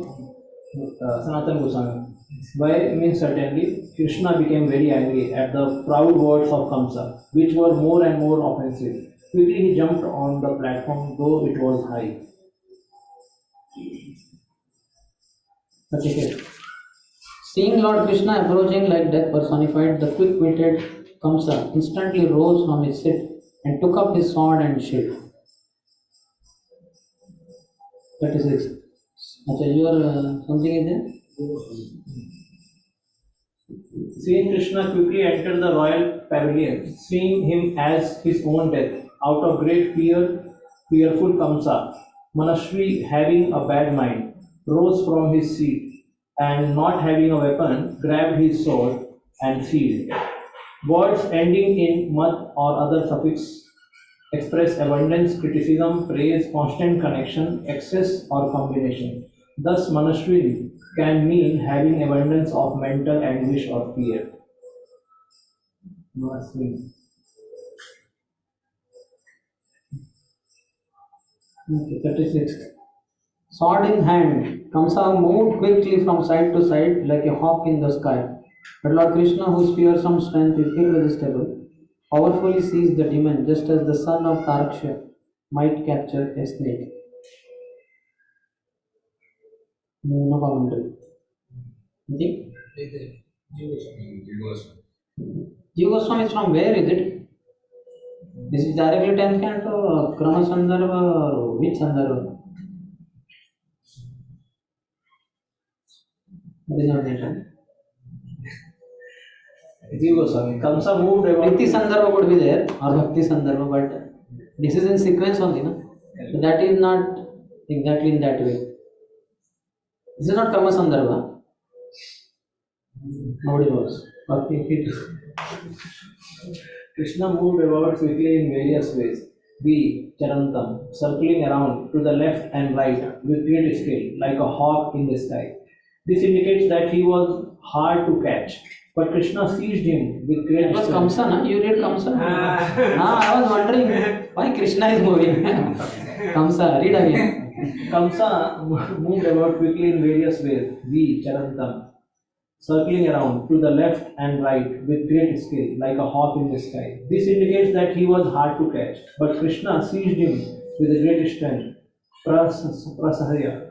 Since he was endowed with this great intolerable ferocity, Durgih Sogra Teja, so just as Garuda attacks intolerably ferocious snakes.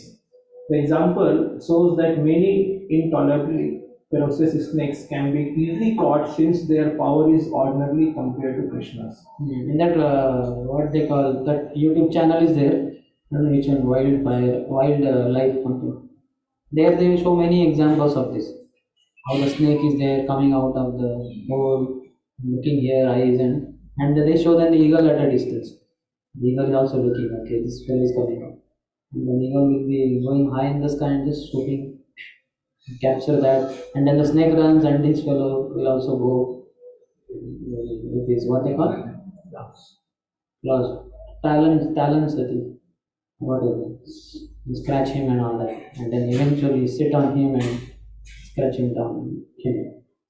So Krishna with that is Taraksha Garuji captures the snake like that.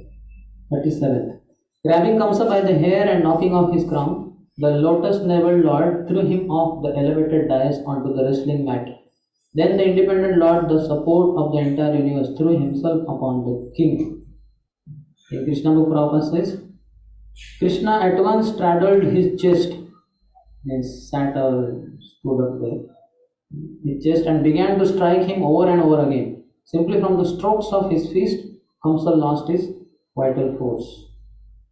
Kamsa was quite easily killed by Krishna. This surprises many devotees.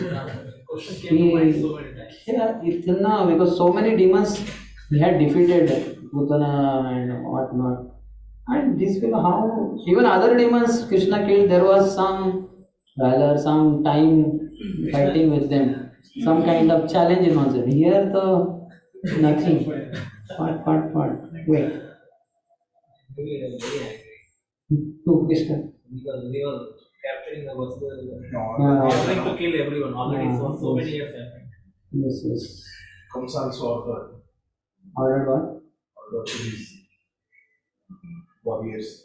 To kill Nanda and Vasudeva. There should happen. Because Vaishnava Aparadh is highly intolerable for killing people. Some fight should happen there. Commentary. Krishna threw himself upon the fallen body of Kamsa so that his own body would not be injured by hitting the ground. Krishna, wanting to kill Kamsa, at that moment thought of himself, Atma Tantra, as the shelter of the universe, Vishwashraya, which was burdened by Kamsa. Yes. This verse shows how he caught Kamsa. He held him firmly by his hair How could he suddenly catch him by the hair, since his head was bound by a crown? His crown fell off when he moved his head violently, as Krishna attempted to grab his head. Vishnu Puran says, Keshava Krishya Vigarat Kiritam. When Krishna grabbed Kamsa's hair, Kamsa's crown fell off. Harivamsha says, when Krishna grabbed him with his hand, the crown made of gold and ornamented with diamonds fell off his head. Krishna was independent because he was the shelter of the universe. The universe is within the lotus of the navel of Janabha of Garbhodaksha Vishnu, who is but an expansion of Krishna. Who is which expansion? But an expansion. But an expansion. Any another question? Nothing. 38. As a lion drags a dead elephant, the Lord then dragged Kamsa's dead body along the ground in full view of everyone present. O king, all the people in the arena tumultuously cried out, "Oh, oh!" His people will say, "Oh." Those who are on Krishna's side, they will say that. Purport by Prabhupada is that. Srila Vishnu Chandra Thakur explains that many people in the audience thought Kamsa had simply been knocked unconscious when thrown from the lofty dais. Therefore, Lord Krishna dragged his corpse so everyone would realize that the evil Kamsa, or king, was indeed dead. Thus, the exclamation "Ha ha" indicates how surprised the people were that the king was suddenly dead and gone. The audience astonishment is also mentioned in the Vishnu Puran. Tato ha ha kritam sarvam asit tat rangamandalam avagyaya hatam društva krishnena mathureshwaram. Then the entire arena became filled with the cries of astonishment as the people saw the master of Mathura had been contemptuously killed by Krishna. Here in Vishnu Sutta comment, the spectators thought that Kamsa had simply been knocked unconscious when thrown from the lofty dais. They did not think he was dead, like all of us.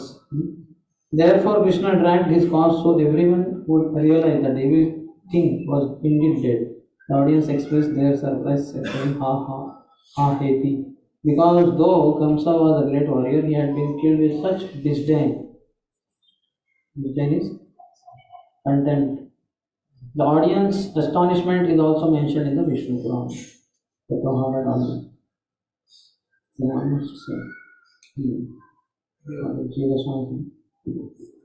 Because Krishna fell on top of him, he died Samaparetam. While the universe Samaparetam. While the universe watched, he dragged him on the earth. This means no one opposed this, and everyone was happy. They cried out in astonishment, since Kamsa, though a great warrior, was killed with disrespect. Disrespect. The audience astonishment is also mentioned in the Vishnu Puran. The entire arena became filled with cries of astonishment as the people saw that the master of Mathura had been contemptuously killed by Krishna. Shukdev, full of joy, called out to Parikshit when he saw that he was also joyous.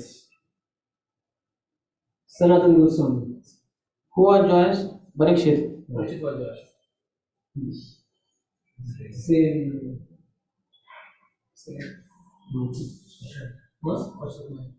Because Krishna fell on top of him, he died Samparitam. To satisfy Vasudeva and others, he dragged him on earth. This produced a huge trough. Trough. Better. Huh? Channel. Okay, by dragging. He dug out a huge trough of water by pulling Kamsa's body quickly. Vishnu Puran. This is known as Kamsa's canal or Kamsa's river. This is near Vishranti Tirtha. This implies his body was huge and tough. Roaring like a lion suggests that he pulled him easily with anger. Everyone saw this directly. No one had been able to stop him, though he was the wickedest person. Now everyone was happy. They exclaimed with disrespect for the death of huge demons. Then the entire contemptuously killed.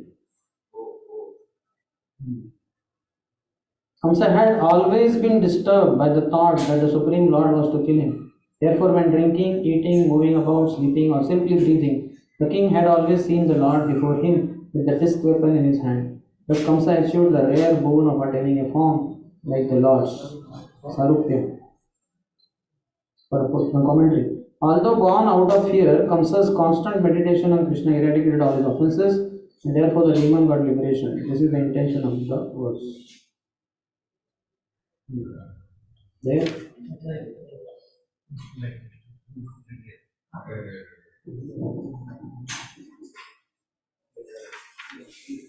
In relation to this, Kamsa, Jiva Goswami commentary. In relation to this, Kamsa's liberation is described. Kamsa constantly saw Krishna because of great fear in his mind. He now attained the radiant form which he had constantly seen. Whatever state of being one remembers when he quits this present body, in the next body he will attain to the same state without fail. Previously, this is like the trapped insect which becomes a wasp. Such a form was rarely attained. Previously, when he was Kal Nemi, he was killed by Ajita, but he did not attain liberation. How did he now attain liberation? Though he was so sinful, Krishna was the supreme form of Lord Ishwaram, manifesting all of his unlimited power. As Kal Nemi, he could not get liberated. Krishna could be liberated. Sanatana Goswami. In relation to this Kamsa's liberation is described, Kamsa constantly Nityada saw Krishna, or he saw him in such a way to produce liberation, Nityada, with intelligence full of fear, thinking of him as an enemy, Udvigna Dhiya, or he thought with the idea of destroying the Lord's eternal abode, Nityada. By taking the role of the Lord, he thought he could destroy his fear. Taking what? By taking the role of the Lord. Kamsa took the role of Lord. Yes. He thought he could destroy his fear. The Lord manifested his upraised chakra for upraised chakra for killing him. Because he saw the Lord in front of him, he attained a form given to demons, composed of Brahman, not a form as a personal associate, rare for yogis. Va indicates everything. He thought of the Lord while walking, vicharan, breathing, and all other activities not mentioned. It was previously mentioned that he thought of the Lord while walking and eating. How did he now attain liberation, though he was so sinful? It was by the power of the Lord, or the Lord manifested his unlimited powers. Though as a Kal Nemi, he was previously killed by Vishnu, he did not attain liberation. Now he attained it by thinking of Krishna.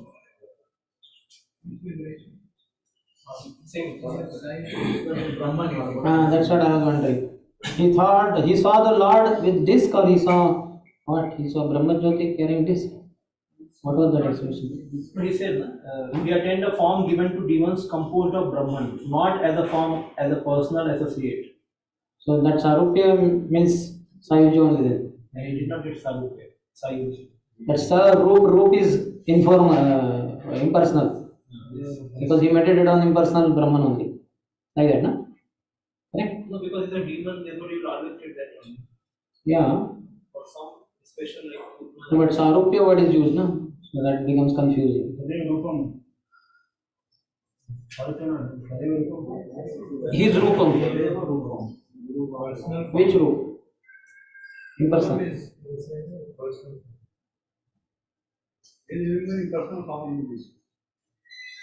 So which one then? Because of the commentary we are confused a bit, no?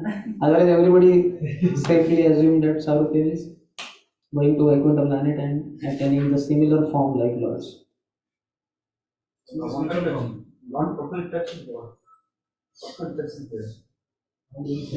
that way so many other demons also got person. That's how generally person will be killed, no? The quality of that form, switching form.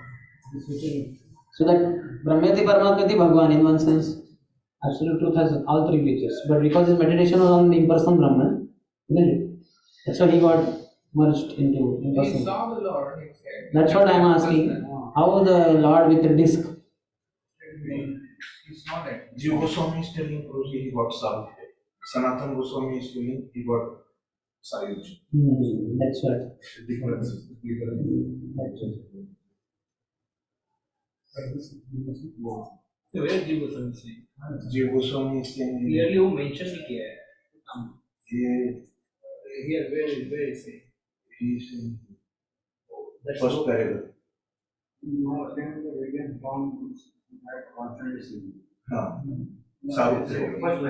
First paragraph.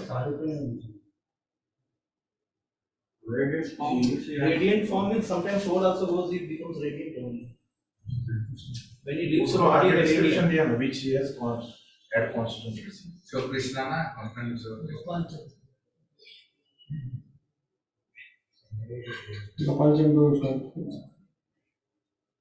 It will take time. Which one he attend? Because he is describing about the pastime which happened. Yeah, earthly pastime only is being described in Golokunda. That's why they get so absorbed that Krishna is doing for Mathura. Radharani cries like anything. Then that Madhukan says, "Arey Radhe, that Lord who left for Mathura, he is next to you now. That happened long before on earth. This is Golokunda, he is next to you." So then she sees, oh, he is here. That is absorption in Katha. She is crying on. And that happens quite sometimes. Nanda Maharaj, Yashoda, they are told again and again, Arey, that Krishna in the coils of Kalia, he is already relieved. And he is next to you, or he is sitting on your lap only. Like that.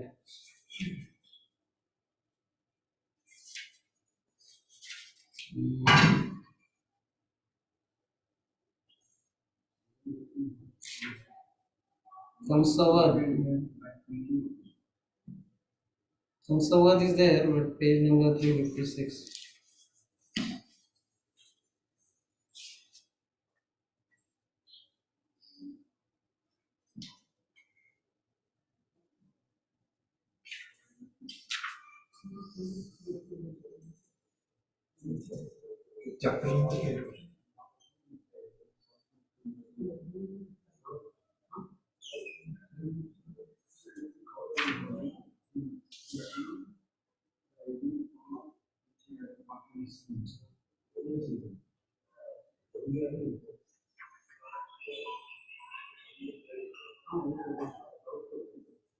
Krishna रूप में भगवान देखते हैं वैकुंठ लोक पहुंचे chapter number क्या है?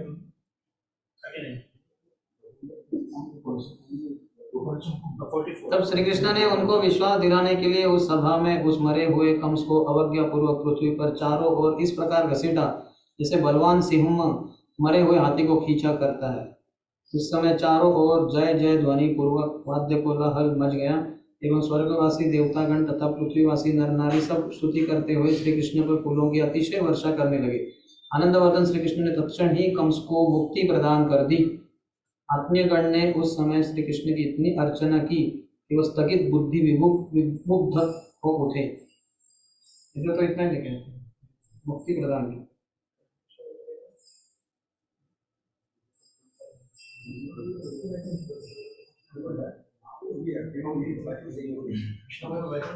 He came at chance Kazi later, so he didn't attain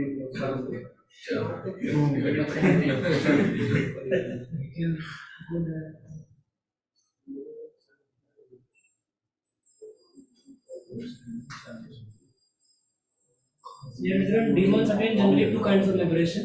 One is Sayujya and sometimes Sarupya.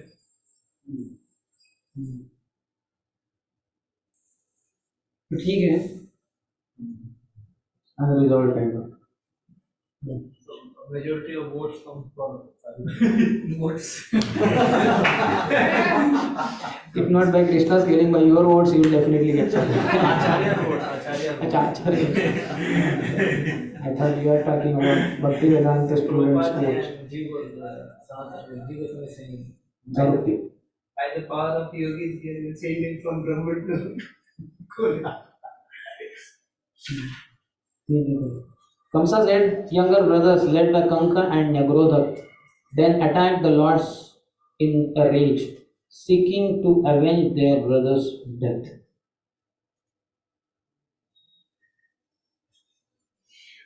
Kamsa's brothers pursued Krishna to absolve the debt Nirvesha Karina to their brother.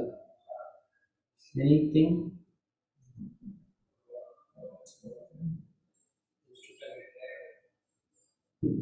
Instead of Anuja, younger brothers, sometimes Anuga, followers is seen. In any case, their natures were similar to Kamsa's. Mother Goswami. Instead of Anuja, younger brothers, sometimes Anuga, follower is seen. In any case, their natures. They attack Krishna on all sides or facing him, or they attacked without fear, Abhi, rushing quickly.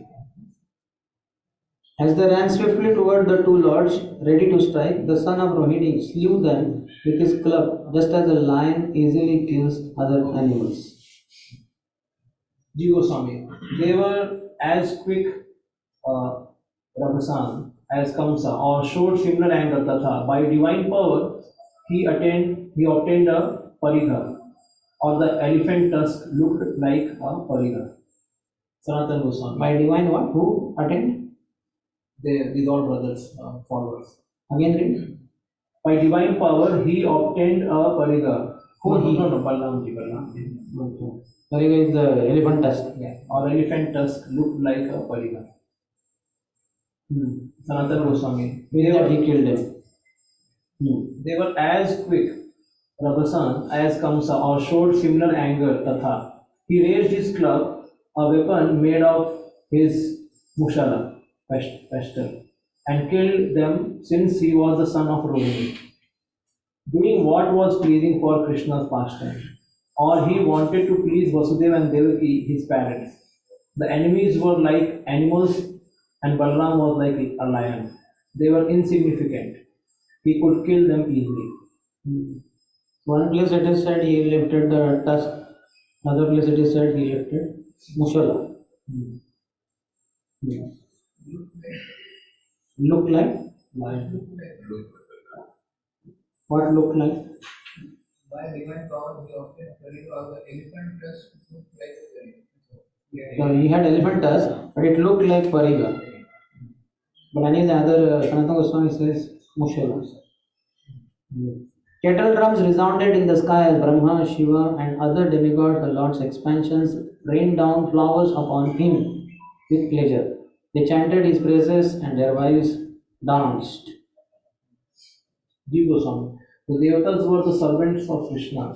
They had been given power by him, Vibhutaya, Sanatana Goswami. All the Devatas became pleased. Drums sounded on their own, since they were heavenly drums, or on the strength of the auspiciousness. The drums played by themselves, huh? Yes. Generally, the demigods play. What are these charanas and others doing? In the modern day temples, sometimes they switch on the fire and to bring that drum. no, but here so many demigods, 33 crore. What is the point in having them? Okay, anyway, but they are heavenly drums, they played themselves. Brahma and Indra and others, who were his servants, Vibhutaya, pleased, showered flowers and sang praises. Very good, very good. The Apsaras danced. My dear king, the wives of Kamsa and his brothers, aggrieved by the death of their well-wishing husbands, came forward with tearful eyes, beating their heads. Jiva Goswami. Suhrit refers to the husband and others. Sanatana Goswami.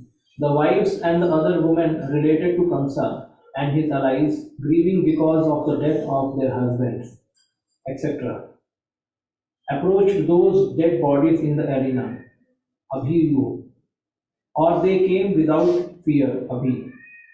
They bet their heads constantly, Nignantyaha, pulling out their hairs, B, while crying. O great king, Sukadeva cries out in joy, or they were aggrieved by the death of their friend, the great king Kamsa, Maharaj.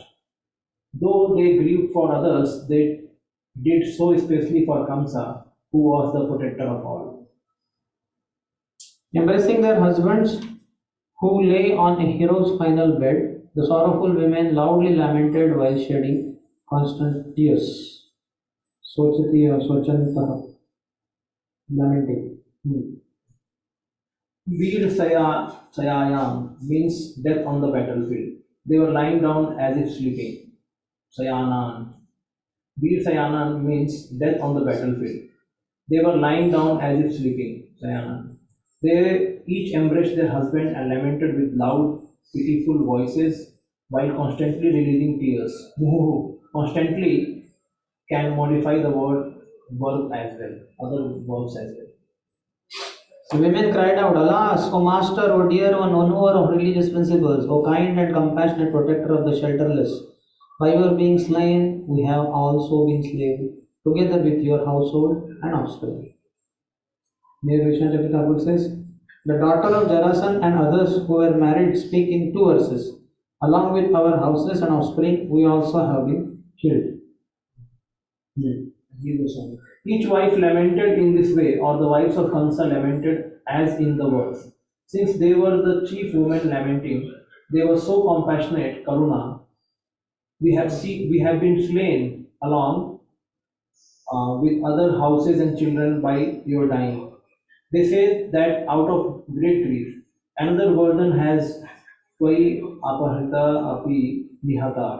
Though you were hit only slightly, we are now dying. They each addressed their dead husband, each among all of the lamented. Or the chief wives, those of Kamsa lamented. Ha indicates great difficulty. O most compassionate Karunanath, O affectionate one Vatsal, or O compassionate one Karuna, O affectionate to persons without shelter, Anath Vatsala.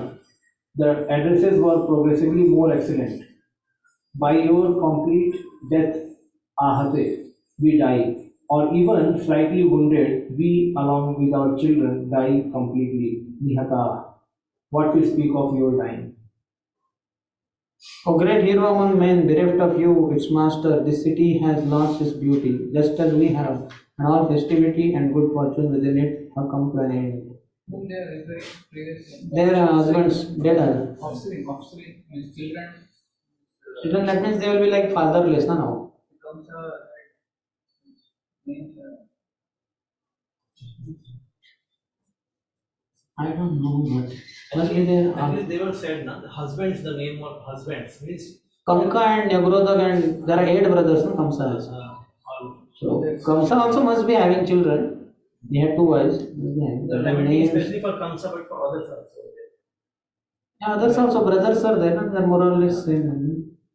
All their wives are coming. Kamsa himself had 2 wives. Others also may be having more than one sometimes. They all are crying.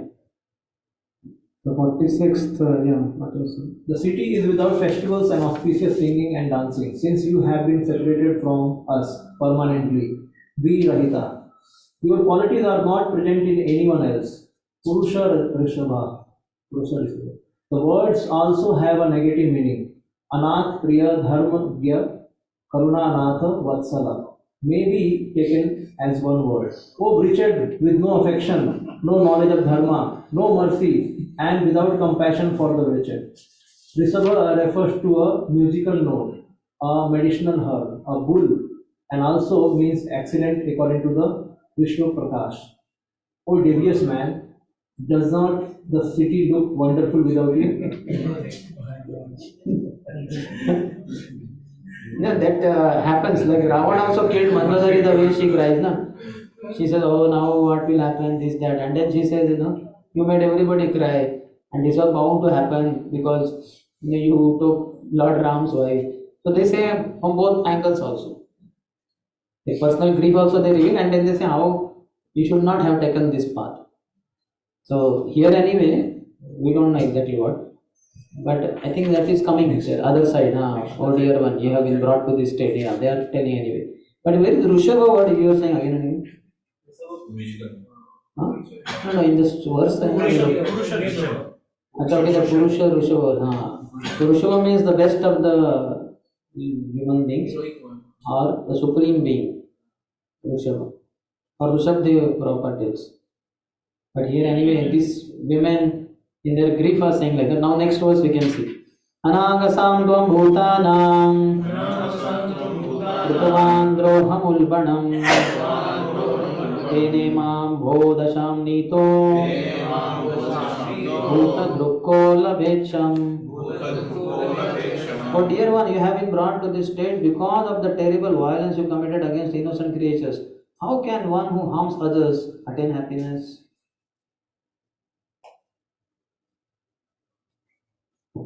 Here in purport they are saying, Prabhupada disciples, having expressed their sentimental grief, the ladies now speak practical wisdom.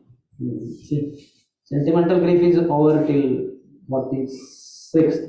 On 47th they are speaking now onwards practical wisdom. They are beginning to see things realistically because their minds were purified by the agony of the recent events and by the association of Lord Krishna. And commentary. So they got purified, so they are speaking. Yes. What are Acharya saying? Jiva, some women who lamented along with the others just as a matter of material custom. Understanding the truth, speak in two verses. You committed excessive violence to sinless beings, making them die with great suffering. Ulmanam. So here Jiva Goswami is saying that other women who out of what? Social or what? Material custom. They cry, na? But now they are speaking the truth also. That is and Sanatana Goswami? If he were an excellent person, how could he die so miserably? You committed excessive violence to sinless beings, O king of the demons, but that is not a sin for demons like me, dedicated to knowledge. Who is saying this?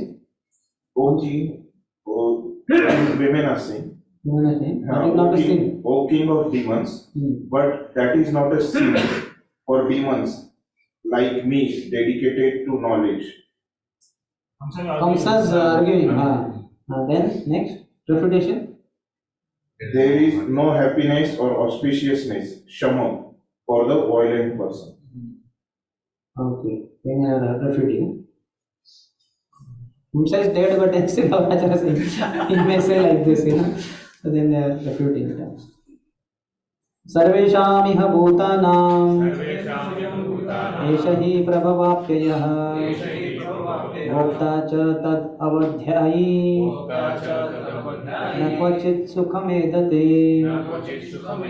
Lord Krishna causes the appearance and disappearance of all beings in this world, and he is their maintainer as well. One who disrespects him can never prosper happily. In commentary, Vishnu Thakur says, the lady said, he, Eshaha, Krishna is the source, Prabhava, and ultimate resting place, Appeya, of all living entities. Those who disrespect Tad Avadhyayi, those who disrespect Krishna never attain happiness. So Prabhava Pralayas, that's Shokasana. Ham Sarvasya, Prabhava, and the source of all material and spiritual worlds. And Appeya also is ultimate resting place, means after death. What are Acharya saying? A person who disrespects Krishna cannot flourish happily in this life and the next. Kvachit. What to speak of a person who attacks him? Rather, he withers away with suffering. This is spoken from the point of view of criticizing Kamsa, without seeing how Krishna's nature is to give ultimate happiness to even such evil persons. Sanatana Goswami. For a king, it is necessary to commit violence against his enemy. He means he certainly or he alone. He certainly or alone, he, the creator and destroyer, as well as the maintainer, Bhakta. This means he is the Supreme Lord. Maintenance is mentioned last because at this time he has appeared in the world for protection. It is a great sin to commit violence to persons he protects, as he is the protector of the world. The person who disrespects him, avadhyayi, or commits violence to him cannot attain happiness, even by offending only once. What to speak of offending him because of one's nature? Avadhyayi indicates that the person has a character of disrespecting others. He does not prosper happily. Sukham erate. He continually dwindles with suffering, with fear in life. One never attains happiness. In death, one also does not attain happiness. Kochi.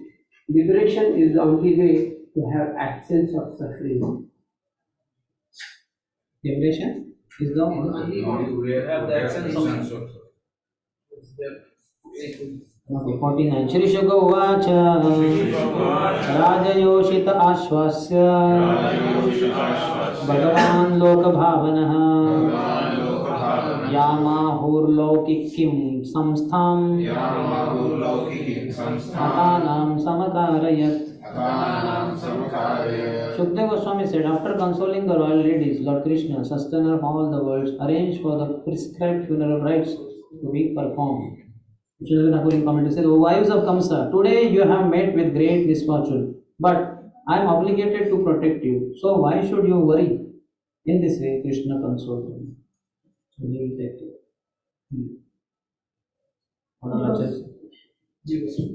He consoled the woman since he was the maintainer of all people, Lokabhavana.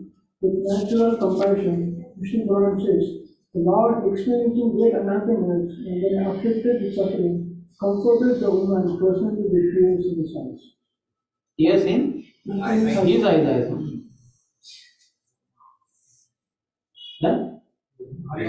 Hearing the excessive, miserable lamentation of Kamsa's wife, he criticized himself in the assembly of widows.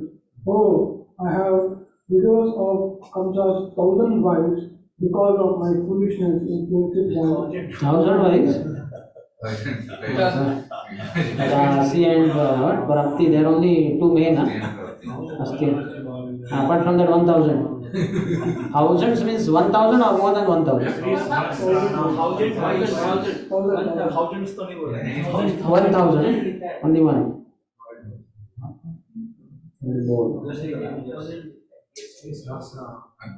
Or another Goswami?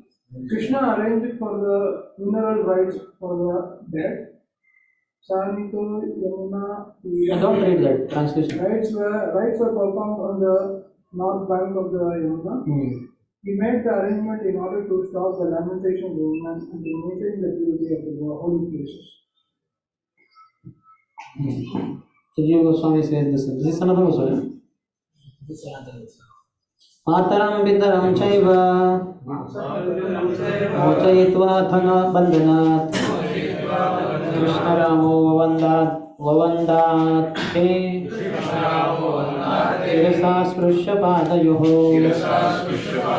Then Krishna and Balram released their mother and father from bondage and offered obeisances to them, touching their feet with their heads. Shudhava commentary. Krishna and Balram touched Sprusha, Samyak, their heads prominently to the feet of Vasudeva and Devaki. I was thinking this is like Maharashtrian style. In Maharashtra, the children put head on the feet of the parent.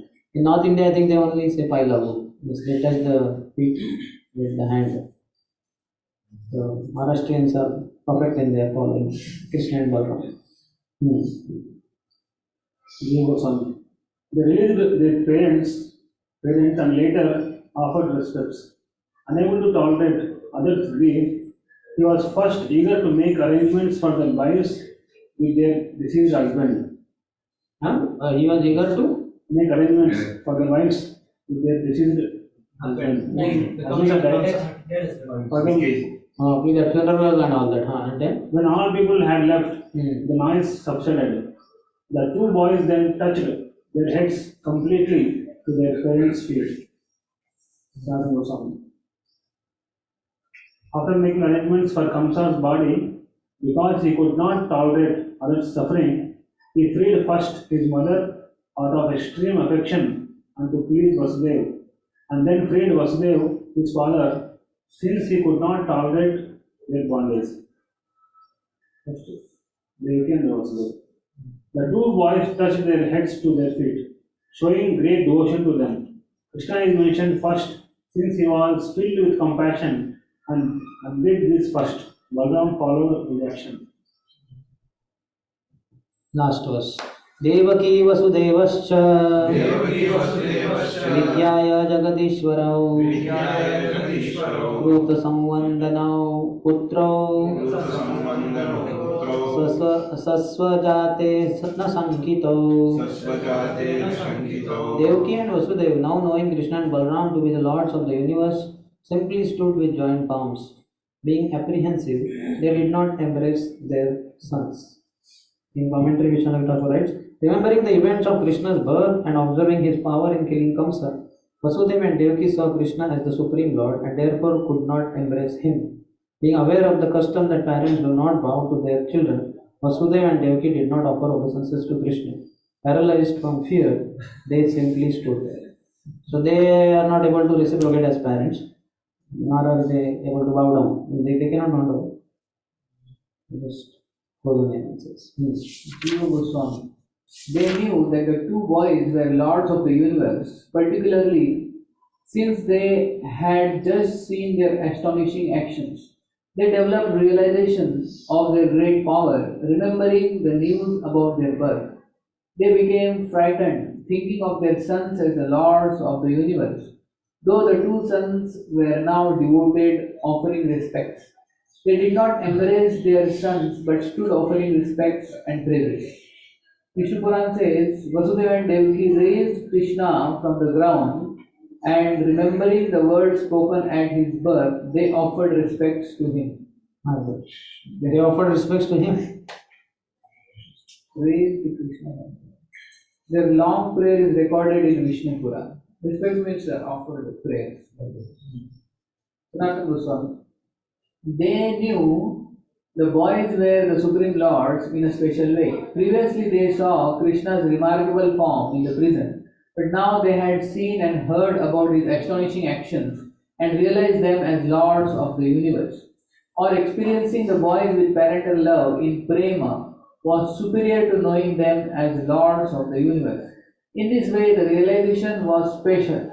Or they knew them as the lords after they had offered respects to their parents, praised them and stood there. Although they knew the two as the supreme lords, they were not worried but embraced them since they accepted them as their sons and offered respects. Devaki is mentioned first since she was the main person to embrace with affection. Later the parents placed the boys on their laps out of intense affection. After the Lord spread his Maya out of mercy to cover their awareness of him as the Lord. Thus ends the purpose of the humble servant of this divine grace. A.C. Bhakti from Prabhupada to the 10th canto, 44th chapter of Srimad Bhagavatam, entitled The Killing of Kamsa. Vedic custom or etiquette is when the younger ones bow down, the elder ones pick them up and embrace them. Here Vasudeva Devaki out of their Aishwarya Bhava, they feel embarrassed. They are the supreme lords. How could we embrace them? But then that description came, afterwards he covered them with yoga.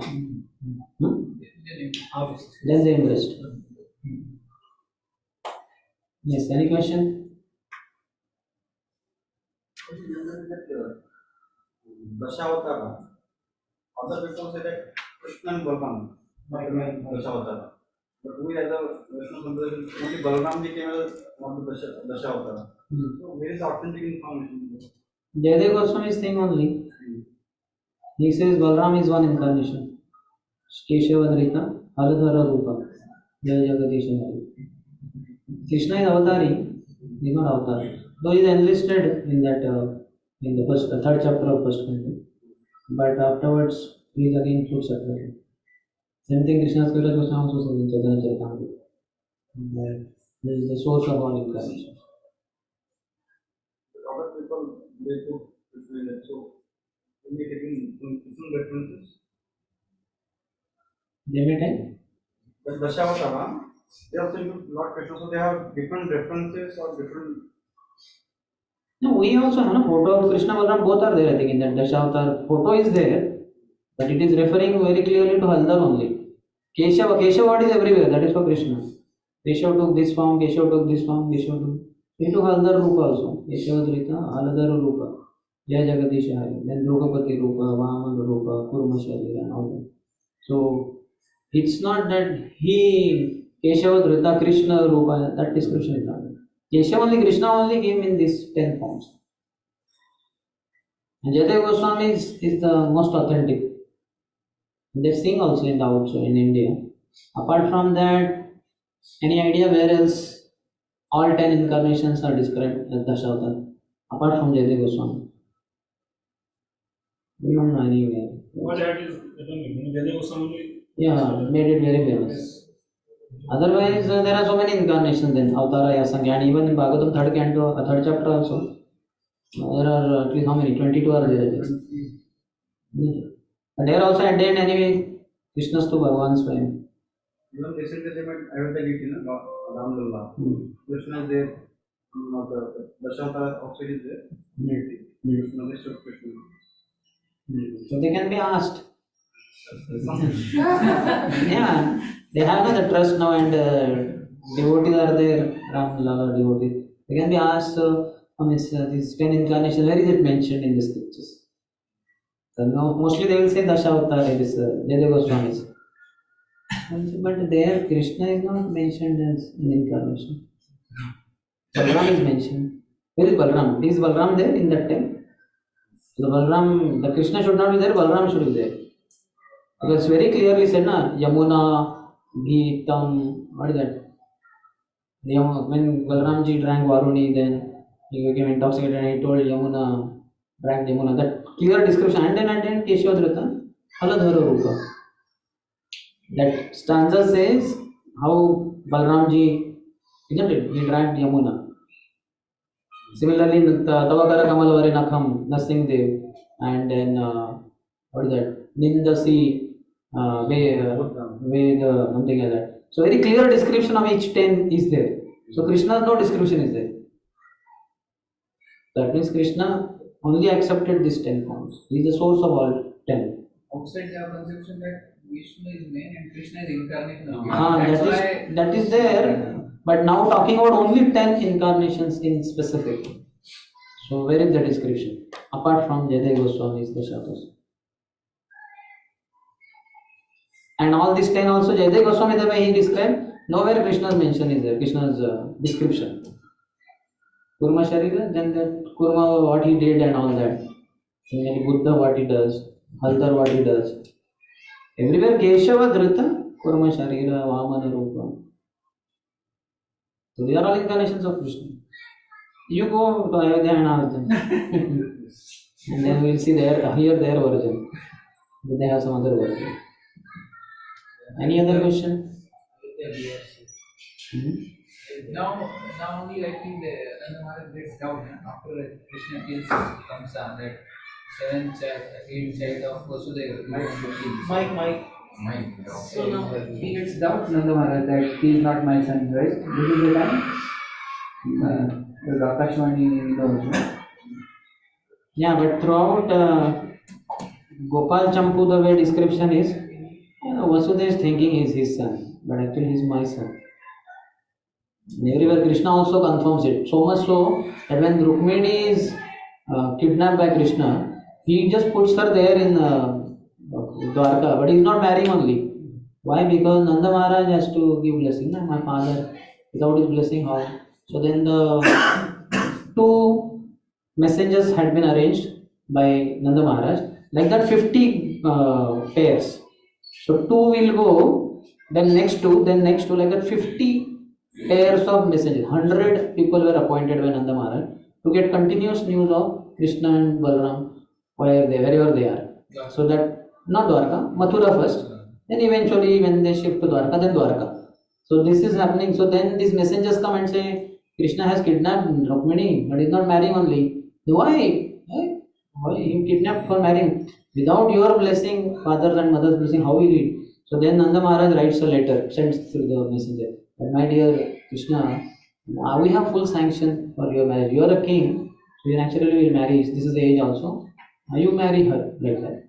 And they write for a future also. Because you are a king, you may marry more also. So you need not worry about our permission and all that. You are king, you can satisfy Vasudeva. Like that is the description all throughout there in Gopal Champu. Like same description like Maharaj Bhakti Vishnu Maharaj is telling like now the time to send them back, Nanda Maharaj and others. So they hear from others that the eighth child of Vasudeva and Devaki only is supposed to be. Then they come to Krishna that time. Everybody is saying like that, and Krishna pacifies, no, I am your son only.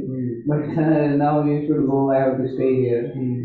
But he gets doubt that time. That's what, because Nanda Maharaj, because many are saying like that. So then that's what he comes to him, Krishna, and reveals this. So that's what Maharaj. Yeah, but in the way Krishna speaks with him, now Krishna sends them back. What is it to Nanda Maharaj and others? so here there's so much detailed description that he says two boys are there. One is, I think, Sridhama, he looks like me only, so he can wear my clothes. And who's the other one? Huh? Not Krishna. Somebody else. Stok Krishna. I think he's like Balram. So he can wear Balram clothes, and these cows and other animals, they will only go by smell. So when they smell my clothes and all that, so they will think that they are Krishna Balram only, and they can be pacified like that. So, and we have these some demons to kill. They will come. He is promises specifically also, I think. There are some demons remaining, after that I will come. And he comes also. According to Gopal Champu, 2 months he stayed. And he married crores and crores of gopis. After Dantavakra escaped.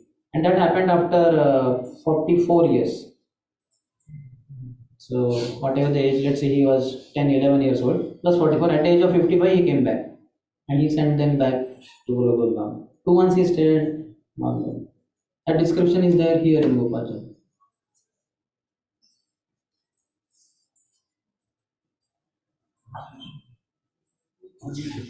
And so many details are there. It's very rustic literature. Then the question was, then who are these gopis married to? So they are false. So these are real ones and not exactly fake ones. They are what you call replicas, you can say ones. They are next to each other. So then it is said that these are like what you call real monies and all that, and they are like their reflections, something. Descriptions are given. And then Krishna has, for 1 month, Purnamasi says that I had prayed to the Lord when they get married, Krishna gets married to gopis, so they should perform puja also in the forest. Then nobody else should come. Because the gopis are still in that mood of separation from Krishna. That has to be relieved by their physically being together. Lot of description like that is in this. You all can read Gopal Champu, it's very nice. All of them are Go back home, back to what is huh? The Swakiya place, other side of Yamuna. The Swakiya place. Yes, this side is Parakiya, that side is Swakiya. They are now newly wedded, married couples. So they should be on that side. They go to Golok Vrindavan. Nobody is there. After 54 age of age, then he comes back. And all Vaishnavas is that one. Is that unmanifested? One more other manifestation. Radharani comes again after 100 years. After 100 years, Radharani comes back. Krishna goes back after 100 years. Krishna goes to Golok Vrindavan. Kasi is at 100 years. Radharani will be separate from Krishna. So again, after 100 years, again Krishna goes back to Vrindavan. So what is it? Question, comment, or what? And there are different parallel meditations happening in Vrindavan. Chakravarti writes one purport that when Krishna and Balaram meeting Nanda Maharaj, sending back him to Mathura, he writes that time only Krishna Balaram expanded 2 forms. Nanda Maharaj and all Balaram, they expanded 2 forms. So one form, Krishna Balaram went with them back to Vrindavan, and they stayed happily there. One form, They stayed here. Nanda and Vedanta separation, and they stayed in that way. Both are existing parallelly in Vrindavan. So they can't see each other. Vasudeva Krishna here and Brajananda and Krishna there. We explained two forms. We explained two forms. So when Uddhava first time went to Vrindavan, he saw that manifestation which Krishna was there, very happy, singing. So then after that, again, he saw the second manifestation, separation. Second manifestation in separation means what? There are two parallel. Two Vrindavans are there. Where Two Krishna parallel is there. portions. One manifestation is Krishna is there. Everybody is happily. There are two Vrindavans.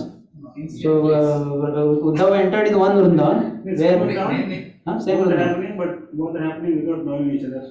Both the first times are happening. Really, Janma Karma Chamari. Every time we hear newer and newer things. First time when that manifestation where Krishna is there, everybody is happy, singing, posa. And then after that, after some time, then we saw that second manifestation, Krishna is not there. Those were separation from Krishna. Hare Krishna. Krishna showed the beauty of Vrindavan. So first he showed that.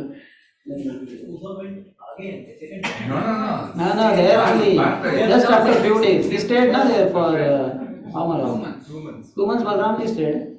Uddhav stayed for 4 months. Oh, So that time only sometime he saw and yes. So once he saw Krishna is no more present, they are in separation. Then afterwards again he saw Krishna there or no? He didn't see Krishna. He saw that Vrindavan is happy in that mood. Happy. That means again they are having reunion with Krishna. Krishna starting. Starting reunion, that is okay. But then after some days he saw Krishna is not there, they are getting separation. So this continued till he left Vrindavan. Krishna Lila is really mind-boggling. Every acharya is. Kurukshetra, that happens after later. When comes to Kurukshetra. Krishna age was 25 minutes. We have to see here. Because this is in chronological order. Because Shukdev Goswami doesn't give in chronological order. He goes in ecstasy. So Jiva Goswami has given everything.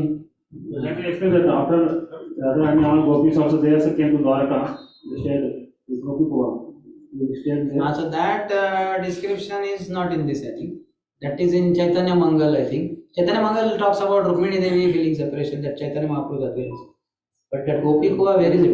That is in Golokanda. Yes. They when gopis and all they go to Dwaraka, they stay outside. They create their Vrindavan. And Krishna along with the queens and gopis. That is Sri Brihad Bhagavatam. Where are you speaking from? Gopikuva. Shivaram Maharaj. Shivaram Maharaj. So where is he describing from? Many references. Yeah, actually several things are there.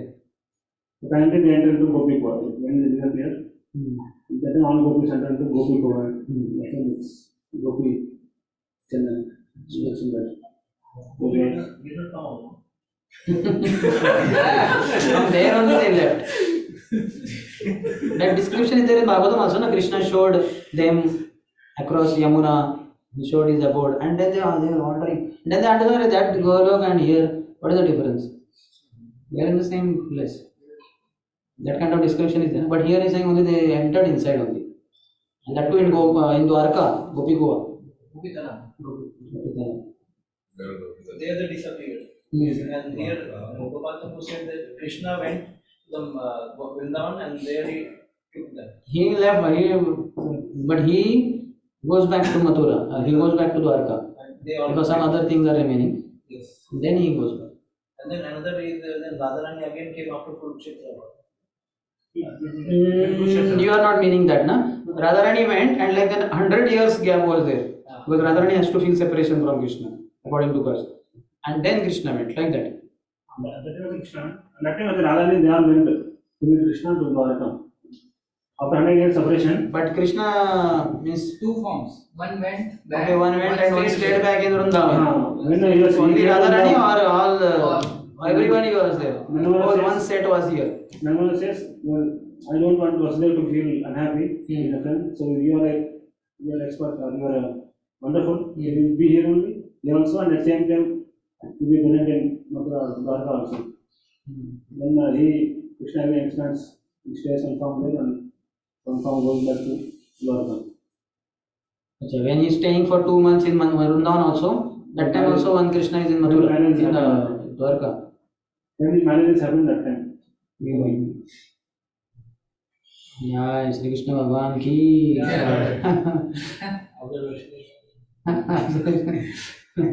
This is about Krishna staying in how many years? In Gokul, Mahavan, then Vrindavan, then Nandagram, then Mathura and Dwarka. Timeline. That is there in our books, Brajamandal Parikrama books. 3 months in 3 months, 3 years, 4 years, so 4 months in Gokul Mahavan. Then 6 years, 8 months in Vrindavan. But there also how it is like they are moving in deep, in the Chatikara, and then he goes to Nandagaon.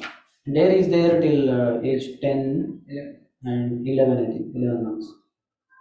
10 years? 10.78. 10.78. 7 or 8 months. Like that. And then Mathura, 1 month. Mathura, the description is there, I think, in the introduction. Say 1 month before going to Ujjain. Before going to Ujjain, he stayed in Mathura for 1 month. Like that. And then he went to Ujjain. For 2 months. 64 days. And then he came back. And again 2 months in Mathura. Then 2 months in Vrindavan. Vrindavan? Vrindavan. He went 2 months. Who? Krishna. How he went? Uddhava went. Balaramji came. Krishna went for 2 months. But how that? 54 age. Because we see na that Krishna and Subhadra, Balaram is saying, I will not go. This fellow. Then Subhadra says, I will take lead. This Jagannath pastime is there, na? Mind boggling. When Uddhava returned to Mathura, he convinced Krishna to visit Vrindavan, giving unlimited pleasure to Brajavasis. Once again, Krishna was a happy cowherd, tending cows, dancing with gopis, and fulfilling his love of his parents. But at the conclusion of 2 months, he returned to Mathura and lived there for another 25 years. Where is this from? 10, 78, 16. 10, 78, 16. Commentary by whom? Shivaram was quoting in the Bhakti, Shivaram Maharaj is quoting. He said in that commentary of this. This commentary. Then Mathura 25 years he stayed. And moved to Dwarka in 36th year. 36th year is. So 25 plus 11. 11 years in Vrindavan, 25 years in Mathura. At the age of 36, he left for Dwarka. And he was there till? Then he went to Kurukshetra 44th year. 44th year, taking advantage of solar eclipse, Krishna invited Brajavasis to make a pilgrimage to Kurukshetra. At that holy place, the Vrishnis and Brajavasis enjoyed an emotional reunion. Gopal Champu, Uttara Champu, is quoting from there. Then Kurukshetra 3 months. Again. Kurukshetra 3 months. All they came back. But Krishna stayed back with his Maharaj is the Kurukshetra. Maharaj was 90 years. Maharaj was at the age of 90. After that, he was there for 36 years, no? Pandavas were there for 36 years. They ruled for 36 years, no? The 125. Then last year sacrifice, that same year, 44th year. After he came back, killed Chandrakara, then again went to Vrindavan for 2 months. Again went to Japan. The 2 months visit to Gokul had a different flavor. Then did Krishna's earlier pastimes on the western side of Yamuna. For the satisfaction of his Gokul associates, Krishna displayed his pastimes of marrying the gopis. Padmapuram, Uttarakhanda. At the conclusion of his visit, Krishna again returned to Dwarka, but remained in Vrindavan in his unmanifest form as he always does. This time, however, he was visible to Brajavasis and thus they were able to associate with him constantly. After 2 months also. So they kind of one set went there, one set here, remained here, and he was visible with them. The Pandavas enthroned on 57th year. Pandavas? Pandavas enthroned. Pandavas spent 13 years in exile. And after that, Rashtriya sacrifice, 44th year. 13 years they went to knowledge. 57th year they came back. The Pandavas then spent 13 years in exile. After that, they came to the bloody war. Yudhishthira Maharaj's ascension to throne. Krishna was 57 years old at this time. 57. 44 plus 13. At the age of 44, Rajasya sacrifice, kind of. Then 13 years of exile. 12 plus 1. And Emperor cousin 60. Yudhishthira is 3 years elder. Gopal Champutra. Yeah, it is mentioned here. They married Gopis at Dwaraka. 111 years old. Marriage of Gopis at Dwaraka. At Dwaraka. Gopis means what? Queens or Gopis went to Dwaraka. After 100 years of separation, the curse got over. 111 years. Okay. 11 is to 111. Gopis are given to Kurukshetra. Gopis went to Dwaraka. Then what happened? Then they married to Krishna. Married, in Dwaraka. Separate outside Dwaraka. That now Vrindavan kind of. Finally, 100 years after Krishna's departure from Vrindavan, Sridhama's curse expired. Srimati Radharani, along with their other Sakya Gopi expansions, at once went to Dwaraka, where Krishna married them. The disappearance 125th year. After this incident, Krishna continued to live in Dwaraka with Sakya Gopi expansions and his queens for another 14 years. So 111 plus 14, 125. 14 years with Gopis and Sakya wives or in Dwaraka. And then? In his 125th year, he decided to close his record of ashrams and returned to Aprikata Goloka, accompanied by his associates, Dham, and other transcendental personalities. This is complete account of start to end. And this, there's no end, but whatever. किसको कृष्णा को forward करेंगे I want this information to go.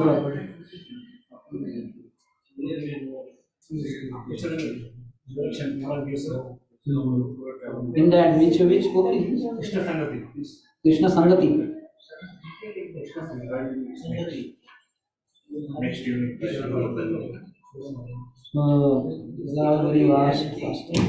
Anyway, any question down to earth?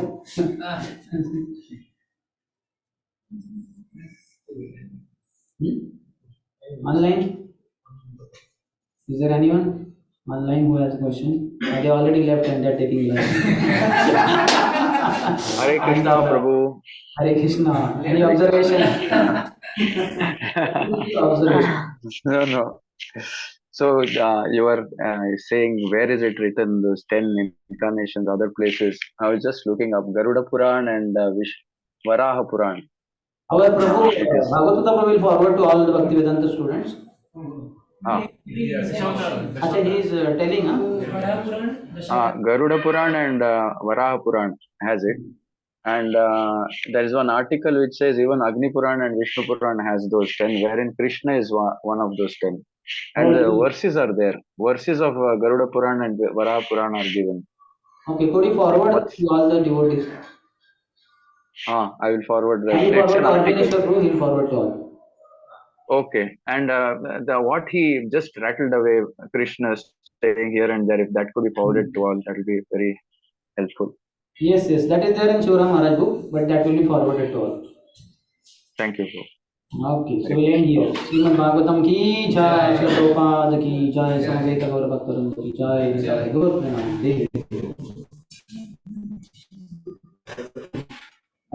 So tomorrow class will be at same time, 10:45, and same venue here. Hare Krishna.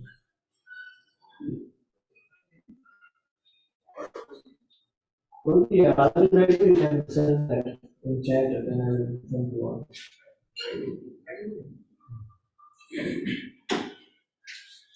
The devotees are asking, this chapter will take 1 day. Will take one day or 2 days. may take 2 days also because many big commentaries are there. And it is not like a pastime like this, no? So we can have some discussion. But then now there also rasa is there anyway. It is Yugal Git, two verses together. So total 12 verses, 24. One the introduction and at the end concluding. So 24 plus 1, 26. The commentaries are long ones.